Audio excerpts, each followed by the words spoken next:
70% pour 100%. 70% pour 100%. Chaud, radio-classable le moins réduisable ou résumable. Sérieux, humoriste et humain. 70% pour 100%. 70% pour 100%.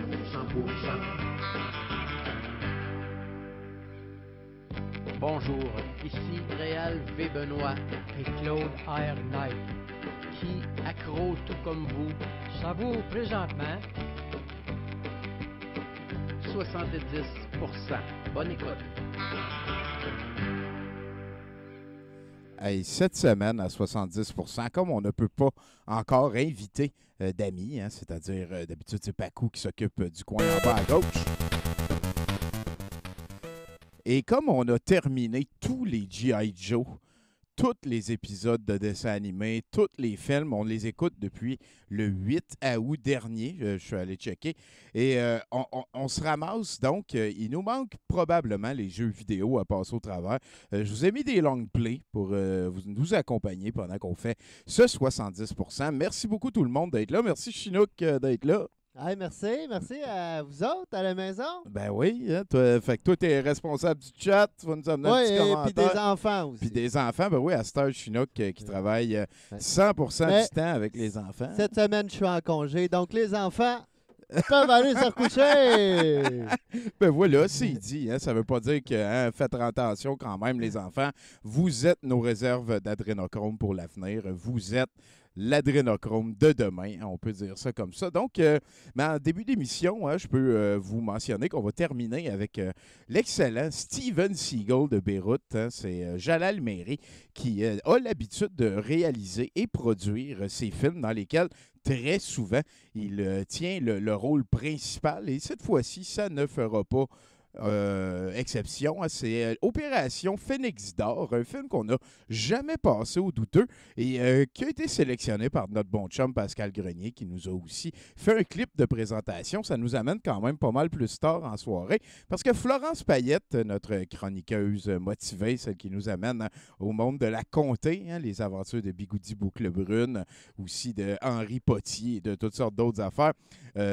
Donc, ben voilà, Florence est la VJ de ce soir et elle a fait un set de VJ plus long que d'habitude. On va voir si on passe au travers au complet. J'étais avec mon chum aussi, Globo, ici. On va aller parler un petit peu plus tard, en fait, dans vraiment pas longtemps, avec quelqu'un qui s'appelle Stéphane Roussel, que j'ai rencontré au détour, hein, je pourrais dire, dans le fridge, dans la chambre froide qui est associée au Deep Steak. On va jaser. Hein, on va jaser du reste. J'espère que je ne viens pas de dire en public des affaires qu'il ne fallait pas dire. Ce qui est sûr, c'est que le monsieur est un politicologue, c'est comme ça qu'il faut dire. Et j'ai des questions pour lui, ça devrait être très intéressant. On va, comment je pourrais dire, hein, j'ai un petit peu le même feeling que quand on avait eu Alain Deneau à l'émission. C'était, tu sais, entre un podcasteur puis un humoriste, ben, on a une pointure de l'université pour un petit peu nous ramener à notre note pour qu'on puisse aller à 50%, puis là, des fois, on remonte à 90%. Tu sais, l'important, c'est la moyenne. Ce qu'on veut, c'est la moyenne générale. Sinon, depuis la dernière fois qu'on s'est parlé, on a terminé les G.I. Joe. Ça a été une ordalie. Certains pourraient dire ça comme ça. Une épreuve quand même interminable. Quelque chose de très, très ardu. Surtout les bouts des années, fin des années 90. Mais bon, c'est fait. Sinon, une autre affaire qu'on a fait à Douteux TV, c'est vendredi soir passé, on a écouté tout. En fait, mes 3 films de chiens préférés, ça faisait longtemps que je n'avais pas vu. Antarctica, ça a été extrêmement touchant. Les 3 films de chiens, il y a plein de gens dans le chat qui disaient j'en ai pleuré et tout et tout. Et ça m'amène à peut-être vous mentionner que vous pouvez aller sur le oka.ru. C'est comme ça que ça s'appelle, oka.ru. Et là-dessus, c'est une espèce de Twitter, Facebook soviétique. Vous pouvez taper douteux.tv en français comme d'habitude. Et vous allez avoir accès dans les vidéos de tout ça à tous les uploads qui pourraient avoir des droits d'auteur si je les mets sur YouTube. Je mets tout ça sur des sites russes. On a la paix. toutes les affaires qu'on a écoutées sont archivées là. Si vous voulez revoir l'entièreté des G.I. Joe pendant que je joue un jeu à côté puis qu'on jase, c'est là aussi. Donc, voilà. Ben oui, pauvre Zod, Antarctica l'a cassé. Lui, une sacrée aventure. Toi, Chinook, un film de chien préféré?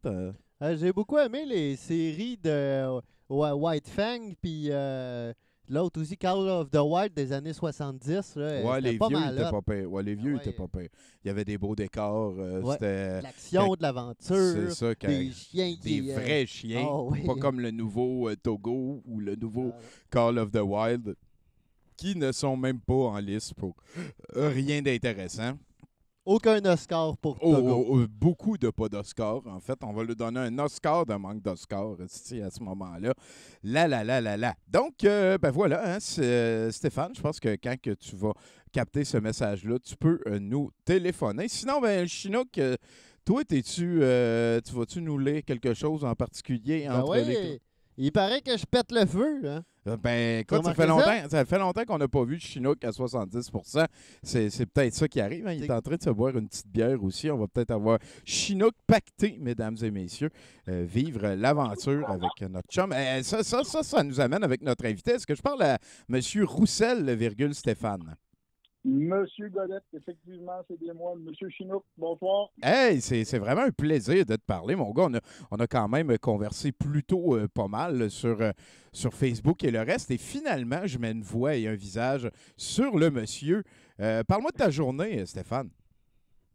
Écoute, ça a été une journée justement occupée parce que j'avais deux invitations comme celle qu'on fait maintenant qui me touche profondément et qui vient me chercher. Puis j'en avais une autre à faire au début de journée. Puis ça paraît pas, mais quand tu te prépares pour des trucs comme ça, ben, ça prend du temps. Puis surtout, oui, mais pas, il y a toujours un petit trac. Fait que ça te bouffe de l'énergie quand même. Ah, autrement, c'est une excellente journée. J'espère que l'autre que tu as à faire arrive après, parce qu'on est très peu Non. stressant. C'était mon réchauffement. Ah, ça veut dire pas, il y a Stéphane Roussel. Chaud. Fait que je sais que tu as un CV étoffé. Est-ce que tu pourrais me le résumer, là, peut-être un petit peu? Écoute, j'ai une formation assez classique en sciences politiques, là, bac, maîtrise, doctorat. J'ai fini tout ça au siècle dernier, en 1999. Et depuis ce temps-là, je suis prof. Donc, moi, je suis spécialisé en relations internationales. C'est-à-dire que essentiellement, je me suis concentré là-dessus toutes ces années-là. Et plus précisément, parce qu'on se spécialise toujours sur des trucs de plus en plus pointus, moi, ce que j'étudie, ce sur quoi je fais mes recherches, c'est la politique étrangère, la politique de défense du Canada. C'est donc le monde vu du Canada, vu d'Ottawa ou du Québec, par exemple. Ah, ouais. Et en particulier les questions militaires. Ouais, c'est donc bien capoté, ça. Y a-tu comme une particularité frappante au système canadien, genre au système militaire, la protection? Je sais, gars, mettons, qu'après la Deuxième Guerre mondiale, le Canada avait genre la deuxième plus grosse flotte navale au monde, quelque chose dans ces eaux-là. Moi, plutôt c'était le quatrième, mais quelque chose comme ça. Il faut Okay. que tu sois prudent, Tommy, parce que si tu donnes un micro à un prof d'université, nous, on est formatés pour parler 3 heures. Okay? Ah, ben, je suis La capable. question que tu viens de poser là, on pourrait décrailler. Mais oui, il y a des particularités extrêmement intéressantes au que nous, on ne voit pas parce qu'on est dedans, là, OK. mais que ce soit les Québécois ou que ce soit les Canadiens comme société d'ensemble, oui, il y a des particularités, il y a des éléments qui font que tu ne peux pas trouver beaucoup d'autres exemples comme ça à travers le monde. Une de ces particularités-là, c'est que la guerre, on ne connaît pas ça ici. C'est quelque chose qui arrive toujours loin, qui est toujours dans d'autres pays. Nos soldats vont participer à des missions internationales, vont participer à des guerres internationales, mais les Québécois et les Canadiens n'ont pas de souvenir ou à peu près pas d'une invasion étrangère, d'une occupation, d'avoir nos villes ravagées par les bombardements. Tu sais, déjà, en partant, ça fait qu'on est différents. Effectivement. On doit même être... J'essaye, il y a peut-être en Amérique du Sud qu'il y a d'autres pays qui n'ont pas touché à ça. Les États-Unis, on ne les compte pas. Ils ont eu la guerre civile, ça s'est passé à l'interne. J'avoue que c'est une particularité quand même assez particulière. Quand on vient qu'à réfléchir à la guerre comme concept humain planétaire, là, on n'a jamais comme été nos maisons saucées dedans, genre. Non, puis les Québécois, en fait, il y a des différences entre la société québécoise et la société canadienne dans la mesure où les Québécois ont des souvenirs un petit peu différents des autres Canadiens dans le sens où Nous autres, on se rappelle la bataille des plaines d'Abraham. On se rappelle qu'il y avait un truc qui s'appelait la Nouvelle-France avant ici, puisque quelque part, on a été battus. On est resté avec cette idée-là que la guerre, là, finalement, là, ça ne sert pas trop nos intérêts. Ouais, je comprends. Il faut dire aussi, on était comme les derniers à vouloir se conscrire, j'ai l'impression, à la Deuxième Guerre mondiale. Oui, les 2 guerres mondiales, c'était le cas. Il y a eu 2 crises de la conscription. Là. Okay. Effectivement, c'était cette idée que d'abord, ça ne nous intéresse pas, puis deuxièmement, on n'ira pas se battre pour les Anglais. C'est pas nos intérêts d'aller. Ben oui. Puis là, c'est réglé. Maintenant, les Anglais, on les aime, hein?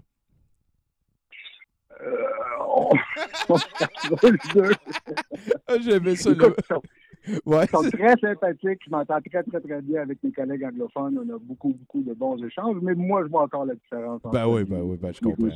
Je voulais pas te peinturer dans un coin pas tout Absolument avec ça. J'assume parfaitement ces choses-là. Sinon, ben là, on va mettre carte sur table. Là. Écoute, moi, j'ai pas mal tout le temps su que j'étais un animateur dans ma manière d'être et de faire. Tu sais, j'ai 3 petits frères. Fait que souvent, je faisais le lien entre le pouvoir parental puis les kids, puis essayer de digérer les directives pour que ça soit mieux accepté par l'équipe, ce genre d'affaires-là. Toi, y a-tu un moment donné que t'as comme, tu sais, tu t'es levé et t'as dit, bon, ben ça y est, je suis fan de politique internationale, je vais me rendre jusqu'au doctorat? Écoute, j'ai eu une chance absolument extraordinaire dans ma vie, c'est d'avoir su très jeune, pas exactement ce que je voulais faire. Me ramasser prof, c'était pas mon but là, quand j'étais kid, c'était pas ça du tout. Mais par contre, je me rappelle, j'écoutais des documentaires, je te ramène les années, début des années 70. J'écoutais des documentaires sur l'histoire militaire avec mon père, des affaires sur la Deuxième Guerre mondiale. Puis mon père me racontait des choses en plus et veux pas, ça a planté une graine qui est restée là. Okay. Et vois-tu, j'aurais pu aller en histoire plutôt que d'aller en sciences politiques, mais bon, l'histoire telle que c'était à l'époque, en tout cas enseigné au Québec, c'était un petit peu moins intéressant. Okay. C'est resté comme ça. Puis j'ai toujours été dans mon parcours l'idée de dire, ben, je veux faire ce que j'aime. Je suis pas intéressé nécessairement à aller faire un job parce que je dois absolument rentrer un chèque de paye, que de dire, ça me passionne, ça me fait triper, fait que je vais aller dans cette direction-là. Puis veux pas. L'histoire, c'est quand même un domaine qui est vaste. Là. Je veux dire, tu as réussi à parler d'histoire au travers de la politique. C'est quelque chose qui se peut, qui existe, que tu es en train de faire. L'histoire, tu peux découvrir ce que tu veux là-dedans. Quoi que ce soit qui t'intéresse, tu sais, je viens de voir le mot skidoo passer dans le cap. Tu peux faire l'histoire des skidoos, si tu veux. Et puis, veux pas, on est quand même à côté. Mais toi j'ai entendu dire, il y a un gars, il s'appelle SR, on pourrait dire, ses initiales. Il m'a dit que tu étais un fan de tanks dans la Deuxième Guerre mondiale. Oui, ça, j'ai pas mis ça longtemps de l'avant. D'abord, ça découle de ce que je te disais tantôt, cette passion pour l'histoire militaire. Mais j'ai assez rapidement appris dans la vie que cette passion-là, pour des raisons étranges, n'est pas très répandue. C'est pas tout le monde qui triple là-dessus, d'une part. Et d'autre part, pas toujours sur ce terrain-là. J'ai pas envie de me faire inviter à un dîner de con à un moment donné. Là. Donc, j'en parle pas toujours ouvertement de ça. Oui. J'avoue que ça fait un petit peu comme stéréotype de film. Là, le gars qui est trop intéressé à des sculptures en cure-dents ou des tanks de la Deuxième Guerre mondiale. Mais moi aussi, ça m'intéresse beaucoup. Dans la chanson des Cowboys fringants, là, la Sainte-Paix, je pense que ça date de 2002, quelque chose comme ça, il dit clairement, au Québec, on n'aime pas ça, les chars d'assaut. Ça se peut. Ça m'a juste confirmé. Ça se peut. Ben, les seules fois qu'on en a vu, c'était genre des rues de Montréal pour faire sûr qu'il y avait un couvre-feu qui était respecté là, dans la crise d'octobre, si je me souviens bien. Oh non, ils n'ont même pas déployé de blindés à ce moment-là. Oh, ben là, on aurait mérité une coupe de tank. Il faut que tu cours loin pour voir un char d'assaut au Canada. Bon, ben voilà, OK, c'est dit. Est-ce qu'on en exporte? Est-ce que c'est quelque chose qu'on fabrique, genre? Des véhicules blindés, oui, c'est-à-dire des engins sur roues. Dans le coin d'Oshawa, je pense. Il y avait un gros contrat avec l'Arabie Saoudite, qui n'a jamais été résilié, je pense, finalement. On s'est juste vendre pour 15 milliards de dollars de véhicules blindés à l'Arabie Saoudite. Donc oui, il y a une industrie. Et effectivement, pendant la guerre, on en a construit quelque chose comme 2000 au Canada, là, qu'on a envoyé aux Russes et aux Anglais. Écoute, hein, on a fait des tanks au Canada, Chinook. À Montréal? À Montréal? Montréal, dans East Angus, là, oh, tu avais une grosse usine de chars d'assaut dans ce qui est aujourd'hui les développements de East Angus. Wow, c'est donc bien capoté. Ça, c'est quand même une anecdote assez cool. Puis sinon, ben, moi, la Deuxième Guerre mondiale, il y a tout le temps une légende d'un bataillon québécois qui faisait peur aux Allemands qui me revient. C'était quoi? C'était le 34e, quelque chose de même, là? Genre, il faisait pas de prisonniers, puis tout ça. C'est-tu vrai, cette légende-là? En partie, oui. En fait, tu avais 4 bataillons québécois qui ont été déployés pendant la Deuxième Guerre mondiale, et c'est vrai qu'il n'y avait pas une réputation d'être particulièrement sympathique. C'est juste pour te donner une petite anecdote rapide. Au cours de la bataille de Carpiquet, c'est pas loin de la ville de Caen, en France, Okay. il y a un officier britannique qui passe le lendemain d'une bataille puis qui dit c'est quoi les espèces de petits sacs de poêle que les gars ont tout accrochés après leur ceinture, tu sais? Et pour se faire répondre que c'était des soldats québécois qui avaient scalpé les Allemands de la bataille de la veille. Donc, il n'y avait pas effectivement une réputation d'être particulièrement très sympathique, et c'était d'excellents soldats, là. Okay. Mais dans toutes les armées, dans toute l'histoire militaire, dans toutes les armées, tu tombes sur des trucs comme ceux-là, des atrocités qui sont commises d'un côté comme de l'autre. C'est ça, oui. On se créera pas comme... Et les Allemands ne nous ont pas fait de cadeaux. Hein. Exactement. Là, je veux dire, je suis pas en train de dire qu'on est meilleur que tout le monde. Là. En fait, j'ai entendu par contre dire aussi par un militaire qu'on faisait les meilleurs snipers au monde, au Canada. Puis que ça serait peut-être dû au métissage amérindien qu'eux autres, ils étaient plus habitués pour viser. J'ai l'impression de sortir de la désinformation. Écoute, ça serait basé probablement sur cette anecdote en Afghanistan. Je pense qu'il y a un sniper canadien qui a tué un taliban ou un combattant afghan à 2 kilomètres, quelque chose comme ça, avec une carabine. Là. Mais de là à dire qu'il s'agit de l'héritage autochtone, avant d'aller faire cette hypothèse-là, je ferai quelques recherches. J'aime ça comme ça. D'où ça vient. Puis sinon, ben, Stéphane, on va retourner un petit peu dans ton passé. T'en as parlé un petit peu tantôt, ton père t'y a comme saucé, mais comment ils ont pris ça quand ils ont appris que tu étais un politicologue? Ils ont-tu pris ça rough? Il y aurait pu, hein, mais malheureusement, en fait, mon père est décédé au début des années 80, et ma mère, en fait, les deux sont partis avant que j'ai complété mon doctorat, les deux sont des universitaires, eux autres étaient en psychologie, les deux étaient des psychologues. Okay. Et ça faisait comme partie du trajet un peu normal. J'ai grandi au milieu des livres, puis des documentaires, puis des trucs comme ça. J'ai l'impression que j'aurais pu aller en biologie sous-marine, j'aurais été bien heureux aussi. Donc, écoute, je te crois. Le fait d'avoir ce parcours-là. Sincère condoléances, mon cher. C'est quand même une épreuve à vivre en esti. Tu as eu l'air de perdre ton père assez jeune. C'est-tu comme quelque chose qui a... Je veux dire certainement que ça t'a frappé, mais est-ce que ça l'a comme ancré ton envie de faire de longues études? Non. Comme je te disais au début, c'est vraiment... J'ai suivi ce que j'aime. C'est pas question d'un calcul. J'ai dit ça, ça m'intéresse, ça me fait triper, fait que je m'en vais dans cette direction-là. Tout simplement. Puis simplement, oui, c'est la passion. Stéphane, à ce moment-ci, j'aimerais ça que tu me parles, en fait, même dans l'ordre, idéalement, de tes condiments préférés. De mes condiments préférés? Oui. Écoute, il y en a... Le ketchup, je pense, comme tout le monde, c'est un must, c'est inévitable. C'est que j'aime bien les petits cornichons aigres. Pas les trucs sucrés, mais les trucs aigres, là, ça va aussi dans ce que j'aime bien. Les poivrons marinés, ça, c'est pas mal, ça. Ah, j'aime ça. Écoute... Mais dans l'ordre, je suis pas sûr. Ça dépend des jours. Ça me va. Les poivrons peuvent passer devant le ketchup des fois. Ça me va beaucoup de même. Mais sinon, ben... c'est rare les théoriciens de la politique qui font le saut en politique active, on pourrait dire. T'as-tu une idée de pourquoi? C'est-tu parce que d'apprendre comment ça marche, ça t'enlève le goût de participer? Ça, c'est une question auquel on cherche encore la réponse. C'est-à-dire que la science politique n'est pas axée vers la pratique. Moi, je suis pas là pour dire à un politicien, ou même, parce que moi, je suis à l'École nationale de l'administration publique, donc on a beaucoup de fonctionnaires. Je suis pas là comment leur dire de faire leur job. Je suis pas quelqu'un qui applique. Je suis juste là pour, et c'est ça la science politique, c'est là pour expliquer. Ça veut dire essayer de trouver les causes des choses et non pas sur quelle est la meilleure pratique. On le fait, c'est sûr qu'on le fait, mais on n'est pas très, très, très bon là-dedans. C'est plus de dire, ben voilà pourquoi les phénomènes se produisent comme ça. Voilà, quand tu as un mouvement X, ben tu vas avoir le résultat Y. Là, on pourrait parler des conspirations actuellement, des complotistes. Moi, c'est la raison pour laquelle on se connaît. Oui.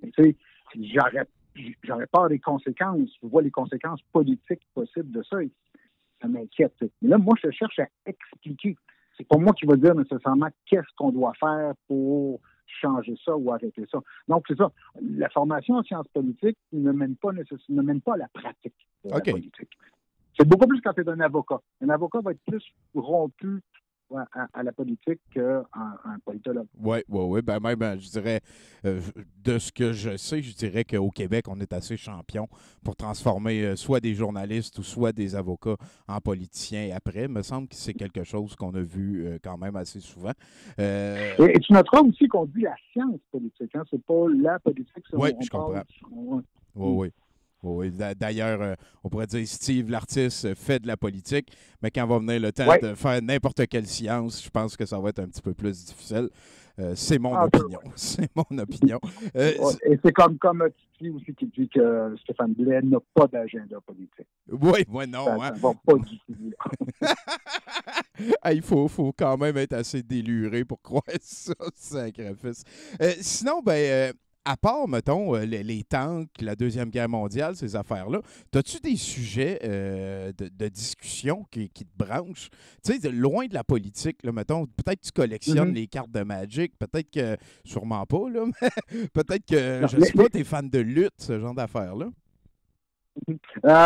Vois-tu, les cartes de Magic, c'est l'équivalent des tanks pour moi. On va dire ça comme ça. Là. OK. C'est plus le truc. Mais écoute, dans des autres choses que j'aime, j'ai certainement pas le physique de l'emploi, mais j'adore gosser du bois. J'adore couper du bois, préparer ma corde de bois pour l'hiver, travailler sur avoir les mains dans le bois, la terre puis la pierre, là, c'est un des trucs que j'aime vraiment. C'est donc je me demanderais mon hobby physique, là, c'est ça. Puis l'autre chose, c'est l'astronomie.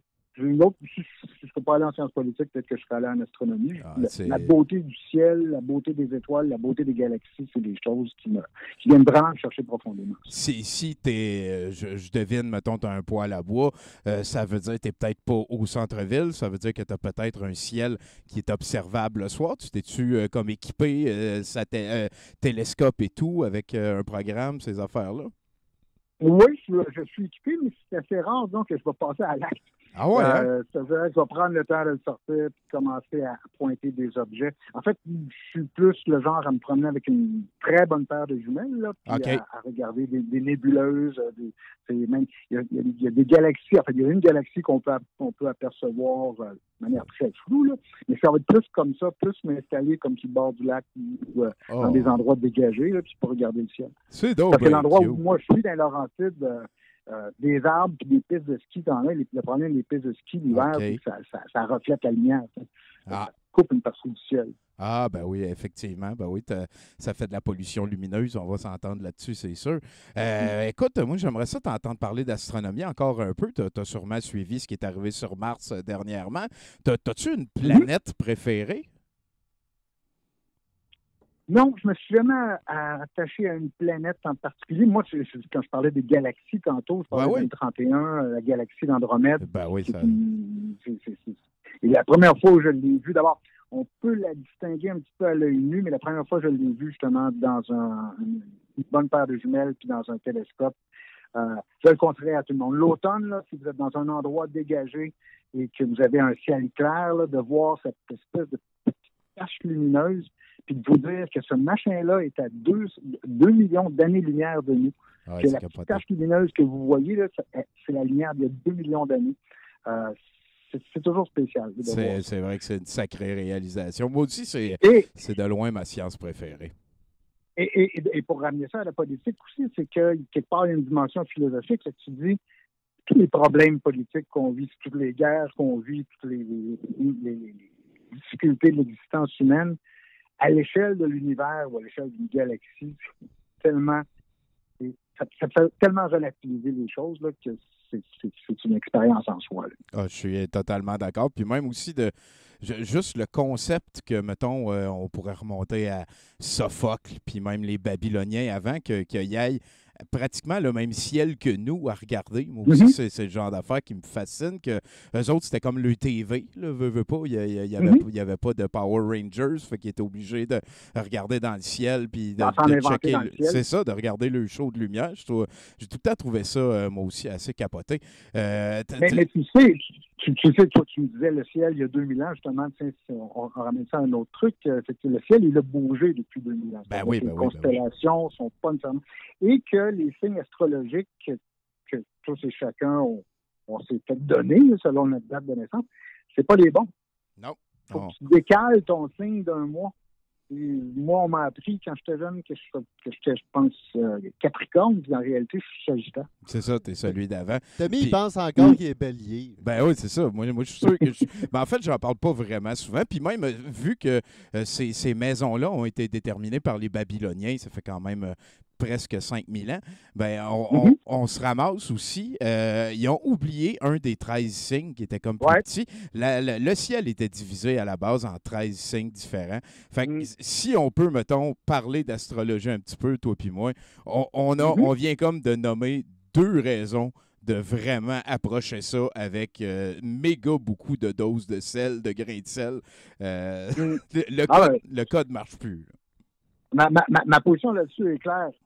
Vu que je suis un Capricorne, je ne crois pas dans l'astrologie. Bon, ben j'adore ça. Stéphane, t'es capoté, man. Puis sinon, ben écoute, on arrive vers la fin de l'entrevue. Prends un petit 2 minutes là, pour nous expliquer quand est-ce qu'on va avoir la paix dans le monde?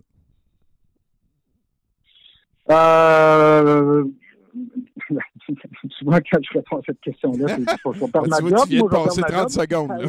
Mais, tu sais, le silence de Trudeau, là, quand on a demandé là, qu'est-ce qu'il ferait vis-à-vis Trump, là, les 30 secondes. Là. Ouais. Écoute, je suis de l'école optimiste là-dessus, mais vraiment de dire, écoute, on est loin d'avoir terminé l'évolution pour avancer. Et encore, pour faire peur au conspi, quelque part, j'ai envie de dire, il va falloir qu'on passe par un gouvernement mondial à un moment donné pour faire cesser l'anarchie dans les relations entre les États. Il va falloir qu'on franchisse cette clôture-là à un moment donné, puis qu'on rentre dans un système de gestion des relations internationales qui soit basé sur une autorité centrale. Et là, je suis en train de te sortir l'OMF, le nouvel ordre mondial. Ben oui, c'est ça que j'entends. On va avoir des problèmes. Non. Mais je suis d'accord. Un des défauts, c'est on risque d'avoir la paix dans le monde. C'est ça, on risque. Mais veut pas. Moi, mon ennemi à moi, ce que je considère comme étant l'ennemi du progrès, puis je dirais de la classe moyenne, qui est comme l'avenir de l'humanité, selon ma lecture des choses, j'ai beaucoup l'impression que c'est le cash, que c'est l'argent lui-même. Puis là, il y a des paradis fiscaux un peu partout. Puis j'ai pas encore trouvé une manière de régler le problème des paradis fiscaux, sinon que de donner un peu plus de pouvoir au Fonds monétaire international, de rendre les normes qui font qu'il n'y a pas de paradis fiscaux, mettons, au Canada, puis même encore, c'est plus ou moins vrai de ce que j'ai entendu dire par rapport aux mines. Puis aussi, ces temps-ci, au Nouveau-Brunswick, il y aurait comme des crosses sur l'immigration. Mais bon, en tout cas, je suis très d'accord avec... anyway, ça me coûte pas bien cher de dire que je suis d'accord avec le docteur. Comment je vais te parler avec Alain Deneau aussi, donc... Ah oui. Mon bon chum, Alain, il a accepté. Hein, je vais te le demander à toi aussi, Stéphane. À un moment donné, moi, mon rêve, c'est de faire le mondial de l'humilité. Mettons, on met 400$ en prix. Tout le monde a 5 minutes, puis vous pouvez venir nous démontrer sur scène pourquoi vous êtes la personne qui mérite de gagner le mondial de l'humilité. Et j'aimerais ça que tu sois juge de ça. Oui, OK. Parce que ça serait bien que je sois juge ou que je participe, parce que personnellement, je me considère comme la personne la plus humble au monde. Je pense pas que tu puisses trouver quelqu'un de plus modeste que moi. Bon, ben écoute... Au moins sur 3 continents, je suis connu pour ma modestie. C'est excellent, man. Écoute, si un juge gagne, ça sera ça. On se tient au courant. Tu prends tes œufs comment le matin? Ça, c'est un gros débat avec ma blonde. Moi, je les prends pochés. J'aime bien ça, surtout que ça laisse un petit goût de vinaigre. Ma blonde, elle, est beaucoup plus du genre tourné. Ah, Et donc, ça fait des discussions parfois le matin assez âpres sur la manière dont on va préparer nos jeux. Puis finalement, ça finit toujours de la même manière. Ma blonde fait ses jeux de son bord, puis moi, je fais des lignes de mon bord. écoute, merci de nous avoir invités dans ton intimité à ce point-là. Salut beaucoup à ta douce aussi à ce moment-là. Elle va t'écouter tantôt. Vois-tu, c'est ça. Moi, nous, on est des fans de Merc Crosby. On ne peut pas les écouter en direct parce qu'elle travaille de soir. Ah, bon. Alors donc, c'est pour ça qu'on ne peut pas interagir comme la plupart des gens le font, mais sachez qu'on est tous les deux là, rivés. Merc Crosby au 70 la Tour d'Ivoire aussi. Là. Ah, ben, Colin, c'est donc bien gentil. Merci, Stéphane. Wow, c'est cool. Je plais un docteur. Attends, j'ai même pas fait mon indicatif encore. Ah, ben oui, ben on y arrive bientôt. J'ai envie de te poser la question, même si on déborde un petit peu de l'entrevue, là. Selon moi, le premier complotiste est né quelques instants avant que soit enregistrée, que soit définie la première institution. Moi, j'ai l'impression que depuis le début des institutions, il y a des mouvances complotistes. Qu'est-ce que tu en penses, toi?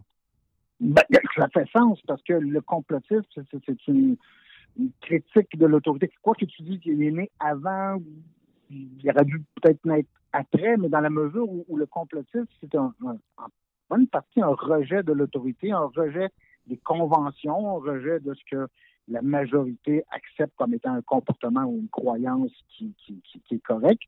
Nécessairement, tu as des gens qui vont arriver en arrière puis qui, pour parfois d'excellentes raisons, avec d'excellents arguments, vont faire ça. Là, malheureusement, c'est pas ça qu'on a dans la majorité complètement actuellement.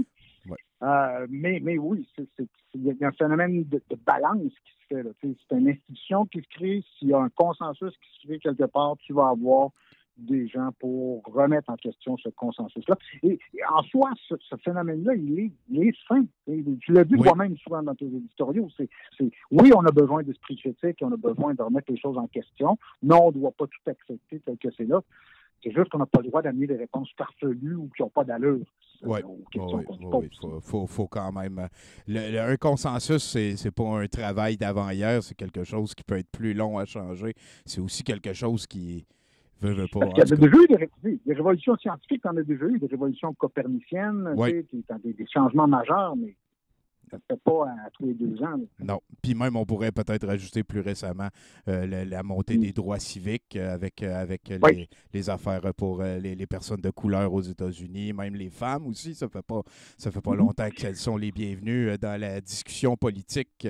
Anyway, qu'est-ce qu'ils connaissent de ça? Ils devraient aller dans les cuisines. Est une phrase que moi, je n'ai jamais pensé. Voilà. Écoute, moi j'ai précisé, moi je pense que c'est né quelques instants avant la première institution, parce que c'est sûr et certain que la personne qui a été le premier complotiste s'est ostiné avec le monde qui ont créé la première institution en disant vous devriez pas faire ça de même, ça paraît que vous êtes vendu à Timé, puis Timé c'est un esti tout croche, fait que là, avant qu'ils disent ben gars, on va statuer, on fait ça de même, l'autre il était comme déjà contre la mouvance, déjà contre l'espèce de consensus. C'est pour ça que je dis un petit peu avant. Ouais, c'est pour ça que je dis un petit peu avant. OK, ça se tient, j'achète. Yes! Écoute, Stéphane, on est rendu au moment où je te pose les 2 questions finales que je suis un petit peu pris pour demander à tous mes invités avec plaisir. J'ai pas l'impression que tu joues à Magic the Gathering. Non. Au-dessus, toi et moi, on a 14 ans de différence. Donc, probablement que je passais un petit peu avant toi pour ces choses-là. Là. Par exemple, j'ai de très beaux souvenirs, mais qui ne sont pas de cette façon. Voilà. As-tu vu la face d'un gars de 50 ans passé? Toi, c'est sûr que je vais avoir l'air 3 fois plus vieux que toi quand je vais avoir ton âge. Continue à bûcher ton bois, mon Stéphane, ça garde ça en forme. Sinon, est-ce que tu es beaucoup sur Internet? Si des gens, je ne sais pas s'ils veulent suivre tes aventures, est-ce qu'on peut les inviter sur ton Twitter, peut-être sur ton Facebook, ce genre d'affaires-là? Non, justement, parce que depuis quelques années, je suis plus replié sur l'écriture, puis les projets à long terme, parce que j'étais longtemps un entrepreneur universitaire, quelqu'un qui a des groupes de recherche, qui organise des conférences, qui fait ci, qui fait ça. Et ça, je me suis un peu écœuré de faire ça, et pour me replier sur l'écriture, sur mes propres recherches et sur mes livres, ça implique de laisser tomber un certain nombre de choses, dont ça. Donc, malheureusement, ma présence sur Internet est assez limitée. Et ça me convient comme ça. Et voilà, par choix, bien entendu. Par contre, je suis très, très, très, très, très heureux d'être à 70%. Eh bien, écoute, n'importe quand. pas autant que nous autres. Certains, Chinook, fais une petite danse pour notre invité, s'il te plaît. Et là-dessus, pendant que Chinook qui danse, s'il te plaît, Stéphane, est-ce que tu peux nous faire un indicatif? Ouais, ben si Chinook danse, ça va être difficile de me concentrer. Alors, donc, l'indicatif.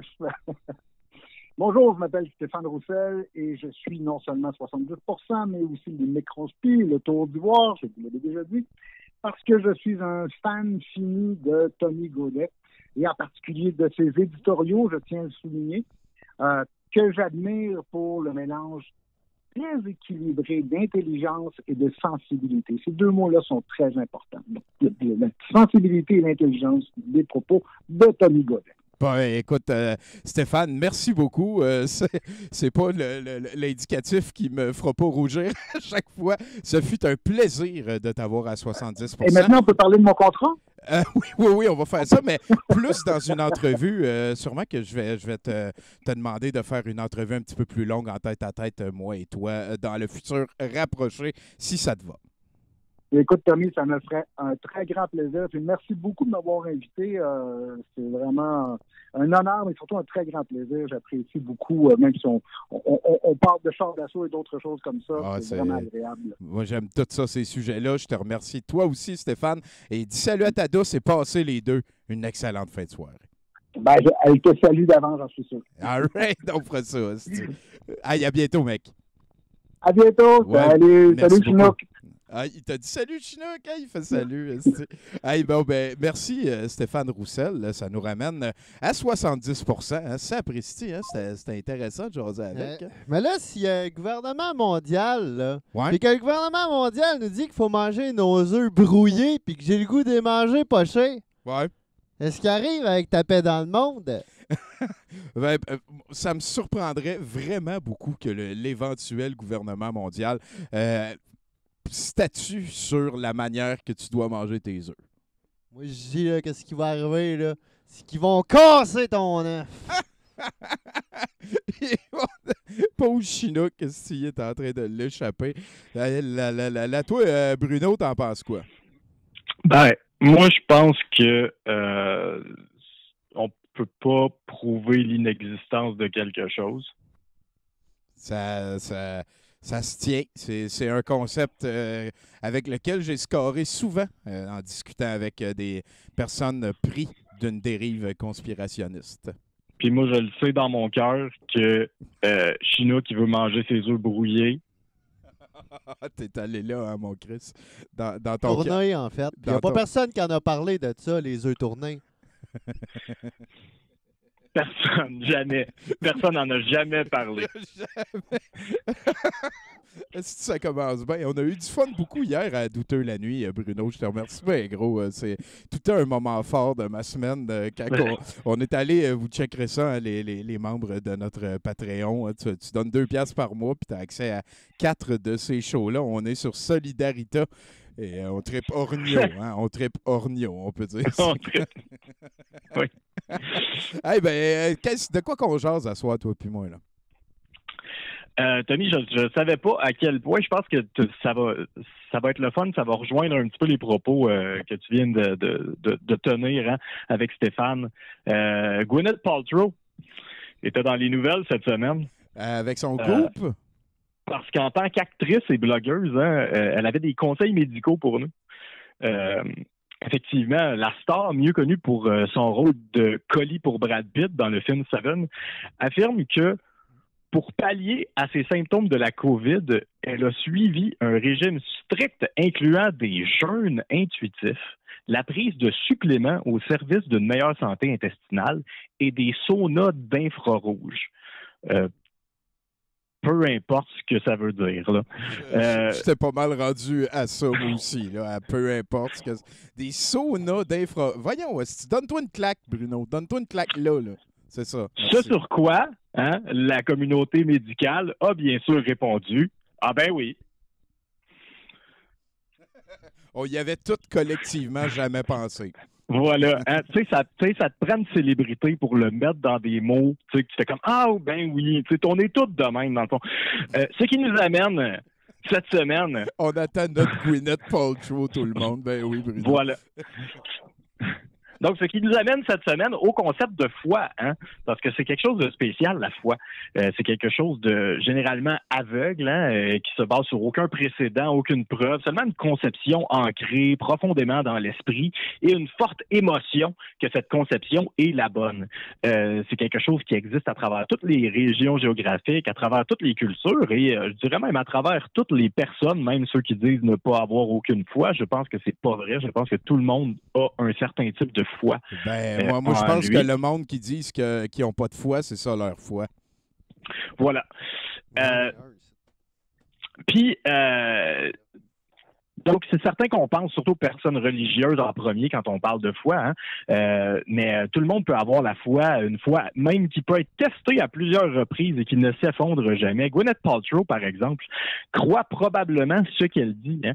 Les gens qui la lisent croient probablement ce qu'elle dit aussi. Et leur foi n'est pas ébranlée quand elle dit, par exemple, qu'un œuf vaginal en jade va augmenter le tonus de leurs muscles vaginaux, leur balance hormonale et, mon préféré, l'énergie féminine en général. Eh bien, on la croit. Parce qu'il est impossible de prouver l'inexistence de quelque chose. Effectivement. Mais en fait, c'est pas vrai. Pas exactement. C'est possible de prouver l'inexistence de certaines choses en cours. Puis pour Gwyneth, puis son œuf en jade, ça a coûté 145 000 $. Est-ce que ça l'a arrêté? Attends un peu, là, c'est quoi? Il y a eu un procès contre Goop puis parce qu'elle vendait des œufs puis que ça n'avait pas rapport à ce qu'elle disait? Parce qu'elle faisait des fausses déclarations sur des résultats médicaux improuvables et improuvés. Voilà. Donc, voilà, ça y a coûté 145 000 $. Mais ça ne l'a pas arrêté, hein, parce que c'est une personne d'action qui ne recule devant rien pour parler à travers son cul. Une orifice. Son vagin, mettons. Voilà. Comme Gwyneth, je dirais que j'ai depuis longtemps une certaine foi, hein, la foi en l'humanité. Là, je vous entends, Bruno, c'est tout que tu taillis tout le monde, comment tu peux avoir la foi en l'humanité. Effectivement, on m'a souvent traité de cynique, misanthrope ou mangeur de bébé. À cela, je dis, je n'aime pas les étiquettes. Hein? N'est pas mangeur de bébé qui veut non plus. Là. Ben oui, j'ai passé des journées à être sceptique, j'ai détesté des foules au complet, puis j'ai mangé ma juste part de bébé. Mais je n'en fais pas une profession non plus. Hein?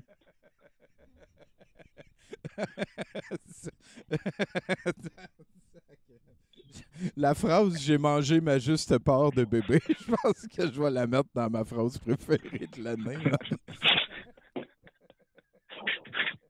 Non, mais tu sais, juste comme... On a tous mangé notre juste part de bébé, je pense.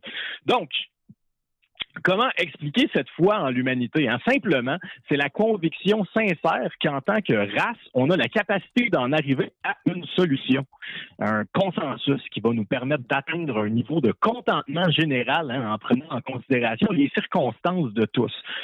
Longtemps, j'ai fantasmé une crise planétaire qui nous mènerait vers cette solution, ce consensus.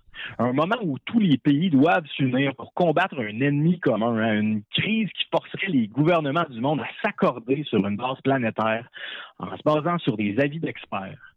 Ce serait bien sûr un premier pas dans la bonne direction, hein, qui devrait être suivi par des épisodes de réconciliation et de plus de consensus. Ça, c'est un petit peu la position Alan Moore. Là. C'est un petit peu... Voilà. Ouais. Ou de Star Trek, ou peu importe. Et je pouvais le voir, le moment où l'ONU devient réellement une organisation utile. Hein? Le moment où on commencerait à élire des représentants planétaires qui ont une réelle incidence sur la gestion des enjeux planétaires, comme le réchauffement climatique, l'épidémiologie, les kaijus, les envahisseurs de l'espace. J'ai fantasmé le moment où les membres de la race humaine renouent avec leur humilité, leur camaraderie, leur empathie. Après un an de pandémie, je dirais que ma foi a été à nouveau testée. Est-ce que... J'ai l'impression que, oui. comme un œuf vaginal en jade, la promesse de l'humanité était un mensonge. Que c'est peut-être même le plus grand mensonge auquel j'ai dû faire face dans toute ma vie. Quand on fait face à une crise de foi comme celle-là, hein, qu'est-ce qu'on fait? Eh bien, tout le monde sait qu'à chaque problème, il y a 2 solutions. Pas plus, pas moins. Ici, une des solutions est de se réfugier dans sa foi, de mettre les bouchées doubles, hein, de se dire que les circonstances sont assez spécifiques, que ceteris paribus, il ne faut pas abandonner, de continuer à s'impliquer, à s'éduquer, à tenter de rendre le monde meilleur. Hein. Et l'autre est clairement la meilleure, parce que la deuxième, je vous invite à vous joindre à moi dans un recours collectif contre l'humanité. Ta gueule! Arrête d'être lame de même, genre, pour être à cause qu'elle est trop là. Tu sais quoi, ta gueule? C'est le mensonge de la promesse de l'humanité. La promesse que l'humanité peut grandir, évoluer, devenir meilleure. C'est un mensonge auquel on a tous cru et c'est prouvable que ça n'arrivera jamais et on va poursuivre l'humanité encore. Et comme Gwyneth avant eux, l'humanité va devoir payer pour ces mensonges. Ensemble, on peut reprendre toute la fortune de l'humanité et la punir adéquatement en la mettant à la rue. Lock her up! Lock her up! Lock her up! Lock her up! Puis après ça, on va tous avoir des œufs de jade. Et Bruno, il est parti. Merci beaucoup, Bruno Corbin, mesdames et messieurs. N'oubliez pas de le follower sur Facebook. C'est important pour lui et ça le touche beaucoup. Chinook, un commentaire sur ce qu'on vient d'entendre? Quand les experts qu'on mérite. Ah, c'est une autre manière d'aborder le problème. Hein? L'œuf en jade et tout. Et tout. Calisse qu'il est niaiseux. Ça a écrit Bruno. Je pense que sans plus attendre, si tu veux, peut-être, Chinook, tu peux nous présenter notre prochain invité. C'est un pirate. Non, notre prochain invité, c'est un pirate. On a un pirate au musée, mesdames et messieurs. Martin Godet. Ah ben non, Chinook prédit ton micro. C'est vrai, c'est la première fois qu'on se ramasse à avoir un autre chroniqueur depuis que j'ai installé le nouveau setup. Salut Martin. Salut. Comment tu, Martine? Ça va bien. Je ne suis pas pirate, là. C'est juste une petite condition qui m'impose de porter ça pour une semaine. Tout va bien, ne vous en faites pas. Ben, c'est donc bien cool. C'est un vieux... c'est en train de devenir une vieille affaire. Fait que, gars, on parlera pas des vieilles affaires. Ben oui, ça fait quand même longtemps que ça brasse dans ton œil gauche. Ouais, mais Tommy, là, je t'écoutais avec Roussel tout à l'heure, puis Bruno, là. Moi, je suis après me dire que je suis pas mal trop sans dessin pour faire partie de ton show, sérieux. Non, mais hey, ça a les idées incroyables, ça vole, écoute, au pied carré, mon vieux. C'est même Chinook qui écoute les questions existentielles. Moi, je suis là, hey, on venait faire des jokes. Ben, c'est ça marche qu'on pas, veut. là. Faudrait que...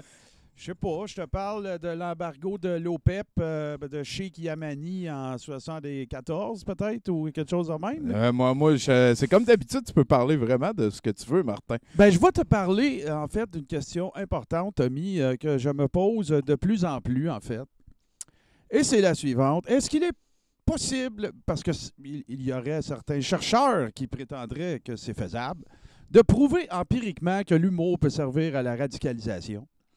Et c'est une question que je me pose moi-même et dont j'ai fait état sur les diverses plateformes où je sévis en fin de semaine. Et puis sur lequel je me questionne en général aussi. Puis évidemment que je n'ai pas besoin de vous expliquer pourquoi.